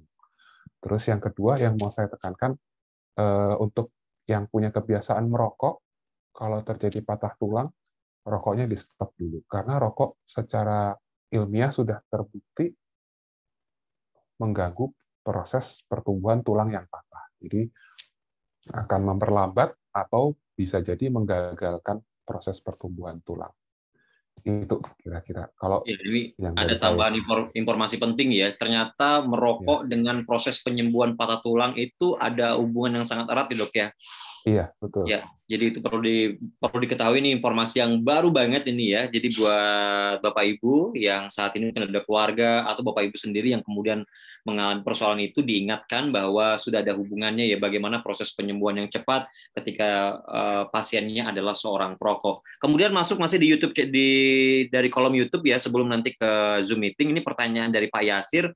Kalau masyarakat umum biasa urut yang mengalami patah tulang itu bagaimana untuk meyakinkan supaya berobat ke dokter dulu, bukannya dibawa urut? Nah, pertanyaan ini jawabannya ya Zoom meeting kita hari ini, Bincang Sehat bersama Muiz hari ini. Kalau teman-teman yang terlambat bergabung, nanti untuk Bincang Sehat hari ini itu seperti biasa, tayangan ulangnya akan diupload kembali di YouTube channel Dinas Komunikasi dan Informatika Kota Samarinda. Saya paling nggak bisa ngurangin jawaban yang harus disiapkan biar nggak terlalu banyak berulang ya, Dok ya. Kemudian ada pertanyaan nomor 4 nih, Dok, dari Ana. Apakah dislokasi termasuk patah tulang ya, Dok ya? Bagaimana sih pemahaman yang harus dipahami, Dok? Kalau dislokasi itu berarti sendinya lepas. Kan tadi saya sudah kasih contoh gambarnya. Misalnya sendi bahu itu ada rumah dan ada kepala sendinya. Kepala sendinya lepas dari rumahnya. Apakah itu sama dengan patah tulang? Jelas berbeda. Tapi apakah bisa disertai dengan patah tulang? Bisa. Jadi ada masanya patah itu patah sendiri, dislokasi sendiri, ada juga masanya ketika dislokasi disertai dengan patah tulang. Contoh yang tadi bahu, tulang bahunya, tulang kepalanya, tulang lengan ini patah, tapi disertai dengan lepas dari sendi. Itu namanya fraktur dislokasi, jadi patah tulang yang disertai dislokasi. Jadi berbeda, tapi bisa terjadi bersamaan. Kira-kira gitu. Ya, baik. Itu dia. Kemudian saya beralih, Dok. Ini lagi sebelum saya beralih ke Zoom meeting ya untuk pertanyaannya. Pertanyaan dari Bapak atau Mas Anton ya, apa saja terapi pasca mengalami patah tulang ya, Dok ya? Terapi pasca mengalami patah tulang. Iya. Itu bisa, kalau secara medis operatif dan non operatif itu tadi. Jadi sangat bergantung pada tulang apa yang patah umur berapa pasiennya, terus di bagian mana dari tulang mana yang patah. Jadi nggak bisa disamaratakan semua tulang. Setiap tulang terapinya berbeda. Kurang lebih gitu. Ada yang tidak diapa-apakan, ada yang perlu diapa-apakan. Jadi nggak bisa disamakan. Baik. Terlalu panjang kalau saya jabarkan setiap tulang.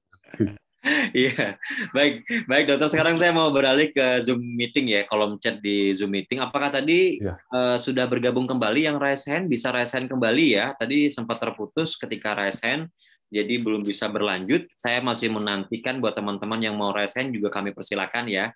Selamat pagi juga buat teman-teman yang baru bergabung, baik di media sosial maupun di Zoom meeting.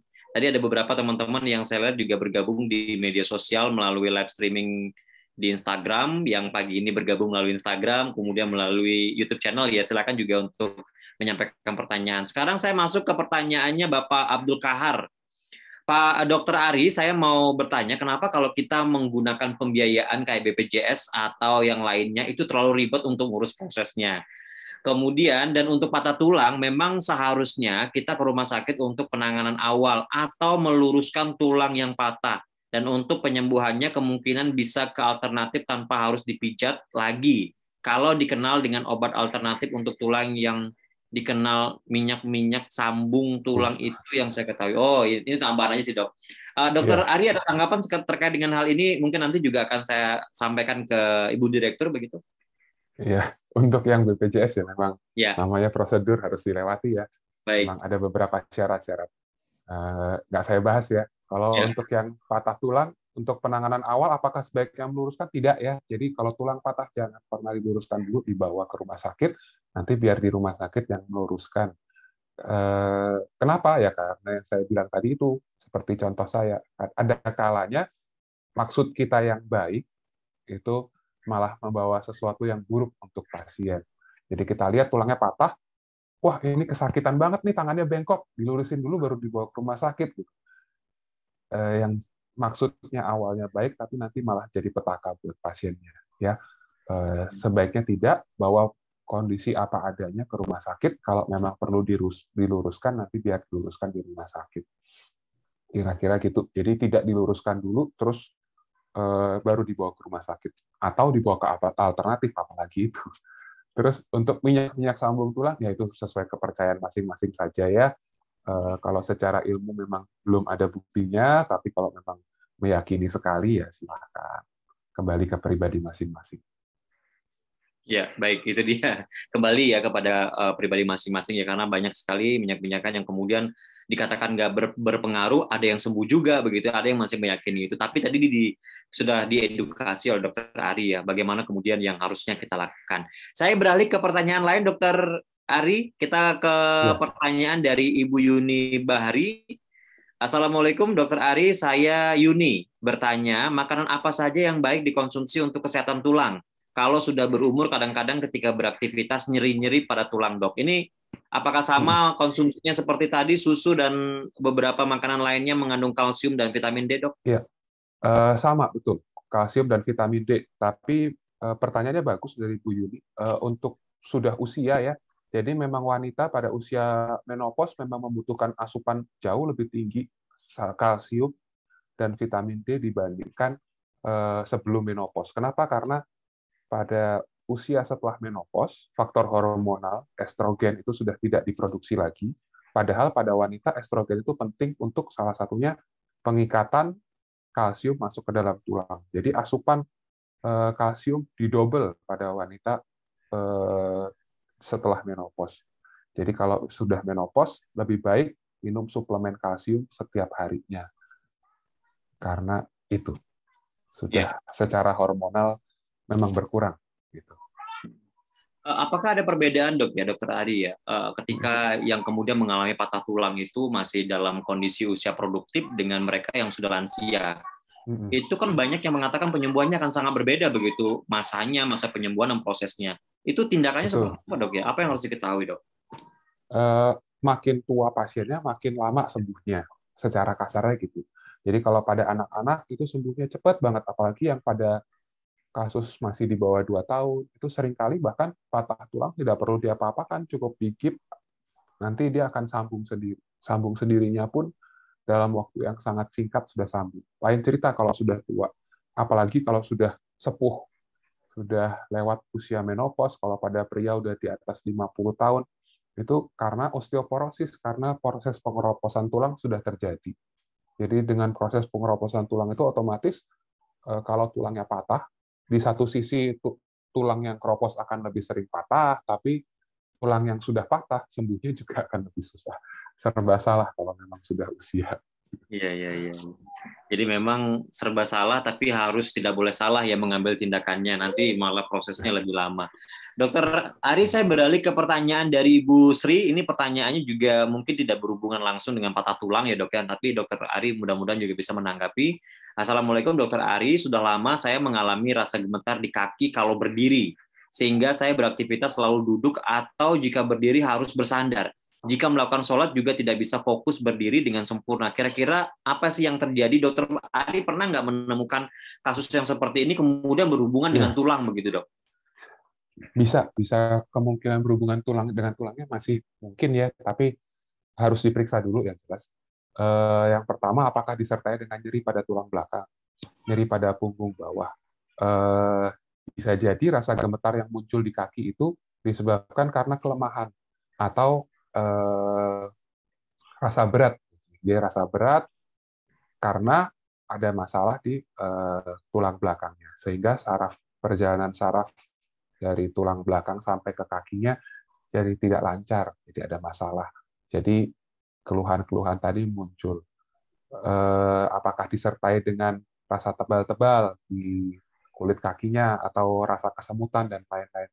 Saran saya periksa dulu biar bisa lebih jelas, karena kalau cuma dari sini aja masih banyak yang harus saya tanyakan. Ya, baik. Jadi perlu pemeriksaan lebih detail dok ya. Sekarang kita beralih lagi dok, pertanyaannya Ibu Rusdiani, ini masih di Zoom meeting pertanyaan yang disampaikan ya. Selamat siang dokter, saya sekitar 9 bulan kemarin operasi patah tulang di engsel kaki kanan dan tulang kering sebelah kiri di Rumah Sakit Umum Abdul Wahab Sarani Samarinda. Tetapi di engsel yang kanan, pennya agak muncul keluar. Apakah itu aman ya dok? Operasi patah tulang, ya. Engsel kaki kanan dan tulang kering sebelah kiri. Oh, oke, paham. Kalau saran saya periksa ya kembali ke Rumah Sakit AWS untuk periksa. Kenapa? Karena pen itu ada yang memang ditaruh di luar, ada yang ditaruh di dalam. Ada yang bentuknya kan macam-macam. Yang saya ambil contoh tadi di slide memang cuma satu, tapi sebenarnya banyak banget. Kalau memang dia sengaja ditaruh luar, ya wajar kalau di luar. Tapi kalau memang sebelumnya di dalam, terus dia tiba-tiba muncul keluar, nah itu nggak wajar. Saran saya cepat diperiksakan, yang ditakutkan nantinya muncul infeksi. Kalau sudah muncul infeksi, nah itu akan menjadi lebih susah untuk penyembuhannya nanti. Kira-kira gitu. Ya, itu dia ya. Jadi jangan bermain dengan persepsi ya dok ya.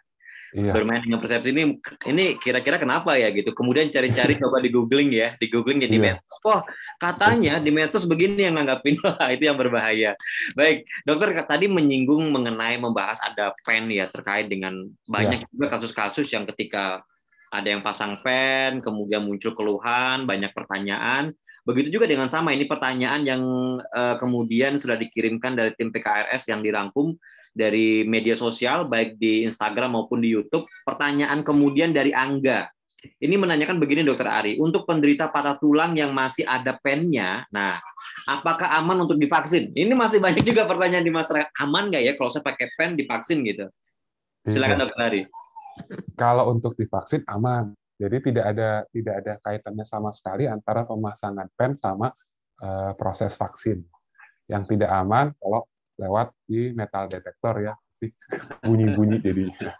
Ya, jadi itu ya untuk Angga, jangan ragu untuk vaksin. Jadi kalau yang mengalami patah tulang tidak masalah untuk vaksin, termasuk yang patah hati juga nggak apa-apa untuk divaksin, lebih bagus lagi ya. Ini sebagai bagian untuk meningkatkan cakupan vaksinasi di Samarinda, di Kalimantan Timur, dan juga di Indonesia. Pertanyaan kedua dari Siska. Izin bertanya, dokter, di luar tema. Jika mengurut bayi di tukang urut untuk pengobatan kesleo, boleh tidak dok? Apa harus dibawa ke rumah sakit? Apa yang dipahami tentang keseleo pada bayi begitu dok? Dan kalau diurut gimana? Justru makin kecil makin berbahaya untuk diurut ya. Jadi kalau masih bayi apalagi paling mengerikan kalau diurut. Lebih baik diperiksakan ya. Yang pertama apakah betul keseleo atau tidak ya. Kalau di rumah sakit kan bisa diperiksa di ronsen kah, apakah itu barangkali bukan keseleo, barangkali patah atau barangkali dislokasi misalnya seperti itu. Jadi bukan cuma keseleo. Yang ditakutkan apa? Yang ditakutkan adalah kalau misalnya patah diurut nanti jadinya seperti komplikasi yang saya sebut tadi di slide ya, malunion, nyambungnya nggak pas, kasihan masih bayi, bengkoknya di bawah seumur hidup sampai sudah tua nanti gitu. Karena proses penyambungannya tidak bagus, misalnya seperti itu. Toh kalaupun dibawa ke rumah sakit, hampir semua patah pada bayi itu terapinya non-operatif, hampir semua, 90 sekian persen. Jadi tidak dilakukan apa, mau itu patah tulang paha, mau itu patah tulang tangan, mau itu patah tulang jari, itu sebagian besar tidak dioperasi kalau masih bayi. Jadi saran saya sebaiknya diperiksakan. Gitu. Ya. Dokter Ari, apa yang sebenarnya harus dipahami oleh masyarakat dok terkait dengan keseleo dengan patah tulang? Kadang-kadang ada masyarakat yang memang salah persepsi ya. Wah ini cuma keseleo aja nih, cuma keseleo gitu. Semua bermain tentang persepsi dan belum pernah diperiksakan begitu. Apa yang harus diketahui masyarakat mengenai kondisi patah tulang, mengenai kondisi keseleo khususnya dok, agar tidak banyak yang kemudian tertukar atau salah mempersepsikan dokter? Ya. Memang yang banyak juga pasien yang datangnya dengan keluhan bengkak, keseleo sudah 2 minggu kok tidak sembuh-sembuh. Tapi setelah di ronsen ternyata patah. Memang kalau patah yang posisinya masih cukup baik, misalnya ada patah tapi dia bergeser sedikit atau bahkan tidak bergeser sama sekali, itu gambarannya memang bengkak seperti keseleo seperti itu. Terus kalau misalnya benar-benar patah kan kadang kita bisa lihat ya tulangnya tangannya bengkok atau kakinya bengkok. Kalau dia cuma patahnya tidak geser kan berarti bengkok itu tidak ada.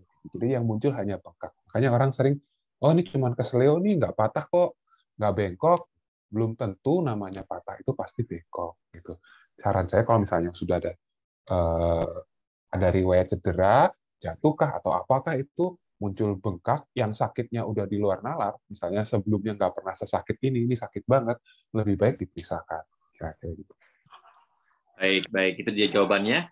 Kita masih menyisakan waktu teman-teman yang sudah bergabung ya, yang masih bergabung bersama dengan kita akan merapat sampai di pukul 11 siang ini ya. Ada beberapa pertanyaan kembali yang saya bacakan. Kali ini masih dari media sosial, dari Via. Pertanyaannya begini dokter, berapa lama untuk penanganan saat mengalami dislokasi pada rahang atas dan bawah? Apakah harus di fisioterapi terus ya dok? Pertanyaan dari Via. Rahang atas dengan rahang dan rahang bawah. Ada dislokasi. Dislokasi. Oh, ini ya sendi rahangnya lepas gitu mungkin ya. Sebenarnya pertanyaan lebih tepat ke dokter bedah ya daripada ke ortopedi karena bukan bagian dari ortopedi. Cuman kalau memang ada dislokasi, sebagian besar dislokasi itu akan pulih dalam waktu 3 minggu sampai 1 bulan. Sebagian besar ya, tidak semua. Tapi bisa jadi pegangan lah kira-kira kalau dislokasinya tidak disertai dengan patah, ya kurang lebih segitu. Karena 3 minggu itu waktu yang dibutuhkan jaringan untuk menyusun kembali struktur sendinya, menyembuhkan. Jadi kalau saran saya kalau memang ada instruksi untuk fisioterapi ya fisioterapi aja sesuai dengan petunjuk dari dokternya. Kalau memang dirasa sudah cukup pasti akan diberhentikan fisioterapinya. Oke, itu dia. Lanjut lagi dok ya. Ini dokter seperti ujian hari ini dok ya. Pertanyaannya YouTube ya. Ujian terbuka ya. Ya, sekarang saya masih pertanyaan dari media sosial itu dari medsos live streaming ya. Kali ini pertanyaannya dari Anggi, masih berhubungan dengan pen dok. Pemasangan pen ya. Pertanyaan Anggi begini, apakah tulang sudah tersambung setelah pemasangan pen dok? Berapa lama setelah pasang pen itu sudah terjadi penyambungan? Kemudian ini pemasangan pen seminggu pada paha kiri saudara saya. Oh, sudah seminggu. Ini saudaranya ada yang patah tulang, pasang pen sudah seminggu. Kemudian dia bertanya-tanya, sebenarnya kalau orang sudah pasang pen itu, berapa lama sih tulang itu prosesnya akan sudah nyambung lagi begitu? Iya. Kalau pemasangan, jadi yang perlu diketahui, tulang dengan dipasang pen bukan berarti tulangnya disambung. Bukan berarti tulangnya akan menyambung setelah pen itu terpasang. Proses penyembuhan tulang tetap akan berlangsung seperti sewajarnya, seperti secara alaminya. Jadi walaupun tidak dipasang pen, mau dikip, mau diapain pun, itu tulang tetap akan nyambung dengan sendirinya. Jadi dipasang pen dan operasi itu adalah salah satu cara dari kita untuk memposisikan tulang kembali ke posisi yang benar. Jadi pen itu untuk mempertahankan tulang di posisi yang benar, bukan untuk menyambung tulang. Kalau proses penyambungan tulang akan berlangsung dari diri sendiri, dari badan kita. Jadi badan kita yang akan menyambung tulang. Berapa lama? Itu berbeda-beda untuk setiap tulang. Dan berbeda-beda untuk setiap jenis pen dan operasi yang dilakukan. Tapi biasanya akan dievaluasi. Jadi penyembuhan itu berjalan bertahap.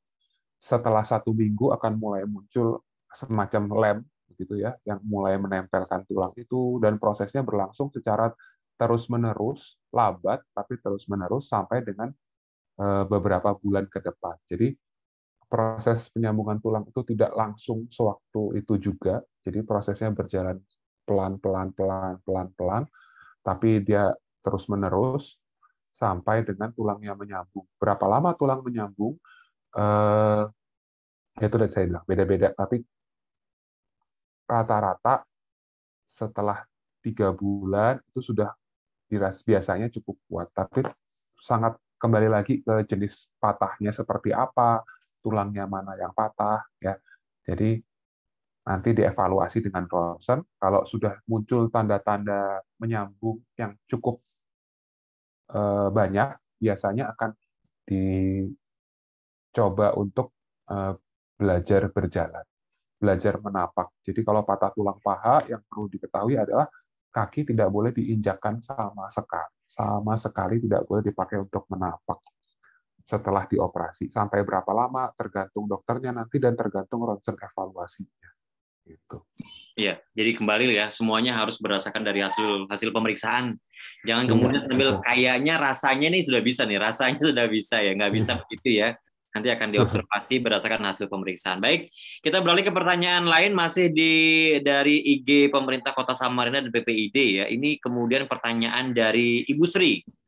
Dokter, apakah jika kaki mengalami patah tulang tidak bisa lurus sejajar lagi, Dok ya? Apakah jika kaki mengalami patah tulang tidak bisa lurus sejajar lagi? Iya. Kalau tidak bisa lurus dan sejajar lagi setelah mengalami patah tulang, berarti termasuk malunion. Tadi saya jelaskan di slide. Jadi menyambung, tapi menyambungnya tidak di posisinya. Jadi ada perubahan. Itu kalau tidak bisa sejajar lagi. Tapi biasanya kalau misalnya operasi kan diposisikan sesuai dengan posisi semula ya, seperti awalnya. Saya agak kurang paham nih maksud dari pertanyaannya sebenarnya. Apakah kalau setelah patah tidak bisa lurus lagi atau sejajar itu maksudnya setelah dibawa ke alternatif atau bagaimana? Kurang paham. Oke, tapi biasanya kalau seseorang mengalami patah tulang begitu, apakah memang dia akan bisa pulih seperti sedia kala ya, Dok ya? Misalnya kan kondisi awalnya kakinya bagus sejajar, ketika patah tulang itu bisa normal seperti semula kembalinya. Diusahakan. Oh, diusahakan. Jadi targetnya adalah sesuai dengan normal. Sesuai dengan normal. Cuman tidak semua patah tulang memang bisa kembali seperti semula. Jadi ada beberapa, misalnya tulangnya pecah gitu ya, atau tulangnya setelah patah muncul infeksi gitu. Akan kembali tapi targetnya hanya fungsional. Jadi bisa berfungsi mendekati normal setidaknya, kira-kira gitu. Kalau misalnya target dari kita selalu sebisa mungkin normal. Ya, baik. Kita agak sprint lagi, Dok. Ini saya selesaikan dulu. Masih ada 2 pertanyaan ya di media sosial. Sekarang ke pertanyaannya Ibu Mini. Maaf, Dok. bertanya tentang tema lain. Ya, tema ini pertanyaannya Ya. berhubungan dengan osteoporosis. Ya. Dokter Ari, berapa jumlah kalsium sebenarnya dibutuhkan setiap hari ya dok? Benarkah harus banyak minum susu dan berjemur untuk vitamin D? Atau ada sumber-sumber kalsium lainnya dok ya? Ini mempertegas sebenarnya dok. Tadi dokter kan sempat menyinggung ya. Tapi kalau kemudian bukan dengan kasus osteoporosis, bagaimana dokter Ari? Seperti yang tadi saya jelasin, kenapa wanita itu butuh lebih banyak pada usia menopause.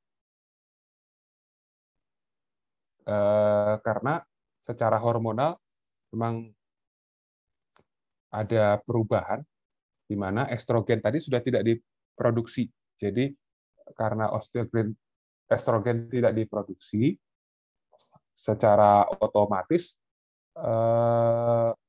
proses penyerapan kalsium ke dalam tulang itu tidak akan sebaik kalau misalnya kita dalam kondisi masih sehat, masih normal ya, masih non osteoporosis. Kalau misalnya sudah osteoporosis, walau asupan kita tetap sama, otomatis yang diserap nggak akan sebanyak itu, nggak akan sebanyak kalau misalnya kita masih belum osteoporosis. Problem yang sama juga muncul pada wanita dalam dalam masa kehamilan. Dalam masa kehamilan juga karena yang diberikan kalsiumnya itu untuk 2 orang, untuk ibu dan bayinya, juga kebutuhan kalsiumnya akan meningkat. Kalau untuk berapa banyaknya, pada wanita usia muda itu yang dianjurkan adalah sekitar 1.000 kalau tidak salah. Kalau misalnya pada usia yang sudah lebih tua, kali 2. Jadi kebutuhannya 2 kali lipat. Kalau untuk kebutuhan vitamin D 400 mg per hari pun sama. Kalau untuk 400 IU sehari pun sama. Kalau untuk usia yang lebih tua itu dikalikan 2. Kalau misalnya apakah benar berjemur itu dibutuhkan untuk pasien-pasien yang dibutuhkan untuk penyerapan vitamin D.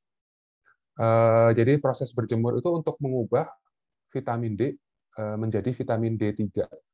Jadi mengubah vitamin D yang kita makan dari bentuk yang non-aktif menjadi vitamin D yang dalam bentuk aktif. Dalam bentuk aktif ini yang bisa dipakai tubuh ya, bisa diserap tubuh dengan baik, bisa diserap ke dalam tulang dengan baik. Jadi proses berjemur itu penting kalau kita asupannya dalam bentuk vitamin D. Sekarang ini kan suplemen-suplemen banyak tuh yang sudah dalam suplemennya sudah ditulis vitamin D3, berarti kan itu sudah dalam bentuk aktifnya, nggak perlu berjemur lagi berarti. Baik, itu dia jawabannya. Ya, kita menuju ke beberapa pertanyaan terakhir sebelum kita berakhir di sesi ini. Dokter Ari masih tetap semangat ya dok untuk menanggapi pertanyaannya ya. Ini pertanyaan ini muncul banyak banget. Saya tahu penyebabnya apa, karena sudah terbukti. Pak Bone sudah bisa ngopi dengan tersenyum ya. Sekarang saya ke pertanyaannya di Zoom meeting nih, ada Pak Fahri Al-Hairi. Assalamualaikum Dokter Ari, izin bertanya dok, pasien-pasien dengan kasus ankle sprain dengan infeksi sekunder, tindakan yang baiknya kita lakukan di IGD seperti apa ya dok? Dan apakah pasien dengan kasus-kasus seperti ini perlu dirawat inap atau enggak dok? Silakan dok.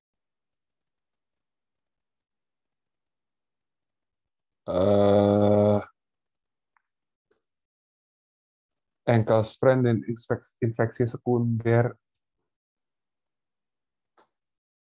Jadi ankle sprain sama infeksi sekunder itu sesuatu yang berbeda ya menurut saya.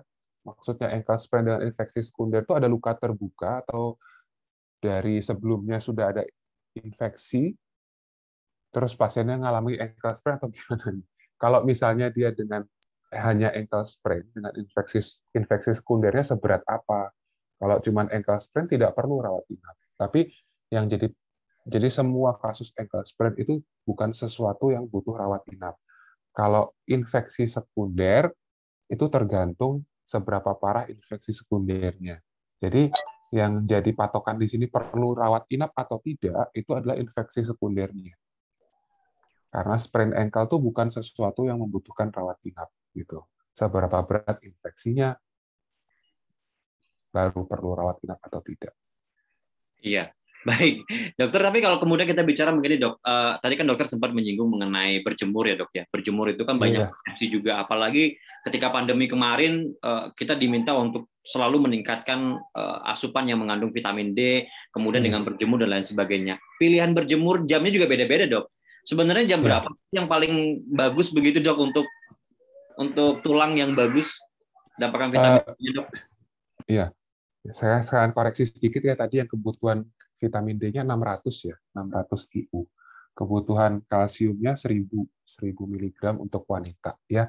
Untuk yang usia menopause lebih tinggi lebih baik sampai dengan 1200. Kalau untuk berjemur jam berapa yang paling baik? Berjemur sebenarnya sama, yang dipakai adalah ultraviolet. Ultraviolet itu yang akan mengubah vitamin D menjadi vitamin D3. Cuman sekarang yang aman di jam berapa? Saran saya pagi. Kenapa? Karena kalau misalnya siang ultravioletnya udah terlalu tinggi. Yang jadi nanti bukannya vitamin D jadi D3, tapi kulitnya jadi kena kanker kulit malah. Iya, jadi itu pilihannya, dok ya. Ya, jam karena 9, ada beberapa yang menyarankan di antara jam 11 sampai dengan jam 2, begitu panas banget itu ya. Iya. Nggak tahan juga, nggak kuat juga kalau berjemur di jam segitu ya. Jadi ultravioletnya tinggi, tapi ya resikonya juga lebih tinggi. Ya, baik. Itu dia beberapa pertanyaan yang sudah masuk bersama dengan kita. Ini juga menjadi pertanyaan terakhir untuk Dr. Ari. Tapi terima kasih untuk seluruh pertanyaan yang sudah bergabung ya, sudah memberikan pertanyaan. Dan nanti tolong juga, karena ada tim PKRS yang akan menghubungi, baik melalui chat, membalas chat pertanyaan tersebut, menghubungi untuk teman-teman yang beruntung mendapatkan giveaway pagi ini. Namun sebelum mengakhiri begitu, saya akan persilakan sebelum ke Dr. Ari lagi, mungkin Dr. Rahima masih bergabung bersama kami, Ibu Direktur. Biasanya ada closing statement juga yang disampaikan Ibu Direktur. Baik, saya serahkan terlebih dahulu untuk Dr. Ari. Dr. Ari, dari perbincangan kita yang banyak tadi dari awal sampai dengan terakhir, apa yang kemudian pesan sebagai closing statement, kesimpulan yang harus kemudian dipahami oleh masyarakat? Silakan Dr. Ari. Ya, jadi kesimpulannya dari hari ini adalah kita jadi tahu ya apa bedanya pengobatan alternatif sama pengobatan medis ya. Untuk pengobatan alternatif ya ada plus minusnya seperti yang tadi sudah saya bilang. Untuk pengobatan medisnya juga seperti yang saya bilang di atas tadi, di slide tadi. Sarannya adalah ketika kita bertemu dengan kasus patah tulang, dengan pemaparan hari ini, semoga bisa jadi pertimbangan untuk kemana kita bisa membawa pasien yang mengalami patah tulang, semoga dengan hasil yang lebih baik, kira-kira seperti itu. Kalau misalnya tidak mau dibawa ke medis, ya itu kan kembali ke masing-masing, tapi setidaknya kita sekarang sudah tahu alasannya kenapa lebih baik dibawa ke medis, dibawa ke rumah sakit. Ya, jika ada pertanyaan-pertanyaan lain terkait dengan patah tulang, kemana bisa kontaknya, dok? Biar bisa berkomunikasi dengan dokter, mungkin di media sosial atau di mana, dok? Bisa di Poli Ortopedi Rumah Sakit MUIS. Iya. Baik, jadi Dr. Ari berada di Poli ya, di Rumah Sakit Umum Daerah Inca Abdul Muiz Samarinda terkait dengan konsultasi lebih lanjut. Mau ketemu dengan Pak Bone juga boleh ya, ketemu dengan Pak Bone sambil ngopi karena Pak Bone sudah terbukti berhasil menangani patah tulang begitu. Baik teman-teman yang masih bergabung dan bertahan sampai dengan siang hari ini, kita sudah hampir merapat di pukul 11 siang. Terima kasih sekali lagi yang sudah gabung. Jika ada pertanyaan dan persoalan lain, teman-teman juga bisa menginformasikan. Kalau ada usulan tema yang harus dibahas di Bincang Sehat bersama MUIS, teman-teman juga bisa mengetik di kolom chat untuk di media sosial tim PKRS Rumah Sakit Inca Abdul Muiz Samarinda. Nanti akan diakomodir oleh teman-teman panitia tim PKRS untuk dijadikan dan dibahas dalam Bincang Sehat bersama MUIS untuk edisi selanjutnya. Sekali lagi kami ucapkan terima kasih untuk Dr. Ari yang sudah menemani dan mendampingi kita dengan banyak sekali informasi yang sudah kita dapatkan. Saya pastikan dulu apakah Dr. Rahima masih bergabung bersama dengan kita atau sudah disibukkan dengan berbagai aktivitas ya, karena beliau juga harus melakukan banyak sekali aktivitas yang kemudian memastikan pelayanan di Rumah Sakit Umum Daerah Inca Abdul Muiz Samarinda dapat berlangsung dengan baik. Dan buat teman-teman saya ingatkan yang sudah dihubungi nanti mohon dicek kembali, ada beberapa teman-teman yang sudah menyampaikan pertanyaan, itu akan dikontak kembali oleh teman-teman tim PKRS yang beruntung untuk mendapatkan voucher, karena Bincang Sehat bersama Muiz akan ada giveaway, selalu ada giveaway. Untuk yang beruntung pertama akan mendapatkan voucher Rp100.000 untuk paket data, kemudian 5 lainnya mendapatkan Rp50.000 untuk voucher paket data. Teman-teman sehat selalu semuanya, dan ingat pandemi belum berakhir ya. Pandemi belum berakhir artinya kita masih harus tetap disiplin menjalankan protokol kesehatan, mulai dari mencuci tangan, menjaga jarak, menghindari kerumunan, kemudian juga mengurangi mobilitas sampai dengan menghindari makan bersama. Jadi jangan sampai lalai untuk kemudian kita tidak menjalankan protokol kesehatan. Dan Bincang Sehat hari ini karena di awal saya mengawali dengan sebuah pantun, saya ingin mengakhiri dengan sebuah pantun juga. Pisau diasah pagi hari, bawa ke dapur untuk belah ketupat. Berakhir sudah acara ini, semoga senantiasa bermanfaat. Saya Imade Kertayasa, mewakili teman-teman tim PKRS mengucapkan terima kasih. Terima kasih juga untuk Dr. Ari yang sudah kemudian menjadi narasumber hari ini dengan gaya paparan yang sangat menarik menurut saya, karena dengan sebuah cerita menghadirkan Pak Bone, Pak Bono, istrinya Pak Bone, dan juga ada si Bona yang sangat update ya. Sekali lagi terima kasih, kita ketemu lagi minggu depan dalam acara yang sama, Bincang Sehat bersama Muiz, tentunya dengan bahasan yang berbeda. Saya Imade Kertayasa, terima kasih. Sampai jumpa di edisi selanjutnya. Selamat pagi. Terima kasih Dr. Ari. Terima kasih semuanya.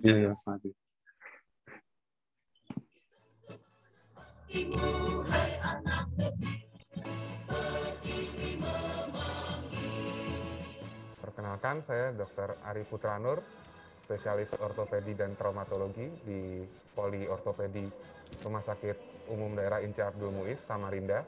Di Poli Ortopedi ini, kami menangani pasien-pasien dengan keluhan pasca trauma, atau ada kelainan bentuk sejak lahir, atau penyakit-penyakit sendi pada usia tua, atau ada keluhan-keluhan yang berkaitan dengan tulang belakang. Selain itu, juga melayani pemeriksaan-pemeriksaan pasien dengan keluhan-keluhan lain yang terkait dengan tulang, sendi, ataupun anggota gerak, seperti otot, urat, dan lainnya. Untuk pemeriksaan sendiri, ketika pasien datang, kami lakukan pemeriksaan awal dan anamnesis terkait dengan keluhan pasien, lalu kami kirim untuk pemeriksaan radiologi, dan kami tegakkan diagnosis untuk perencanaan tindakan-tindakan yang akan dilakukan pada pasien berikutnya. Terkait tindakan bisa rawat inap, ataupun tindakan operatif, ataupun tindakan non-operatif seperti pemasangan gips, dan pemasangan bidai, dan perencanaan untuk fisioterapi, dan lain-lainnya. Lalu kami di sini juga melayani untuk pemeriksaan dan injeksi sendi pada pasien-pasien dengan keluhan nyeri sendi pada usia yang tua.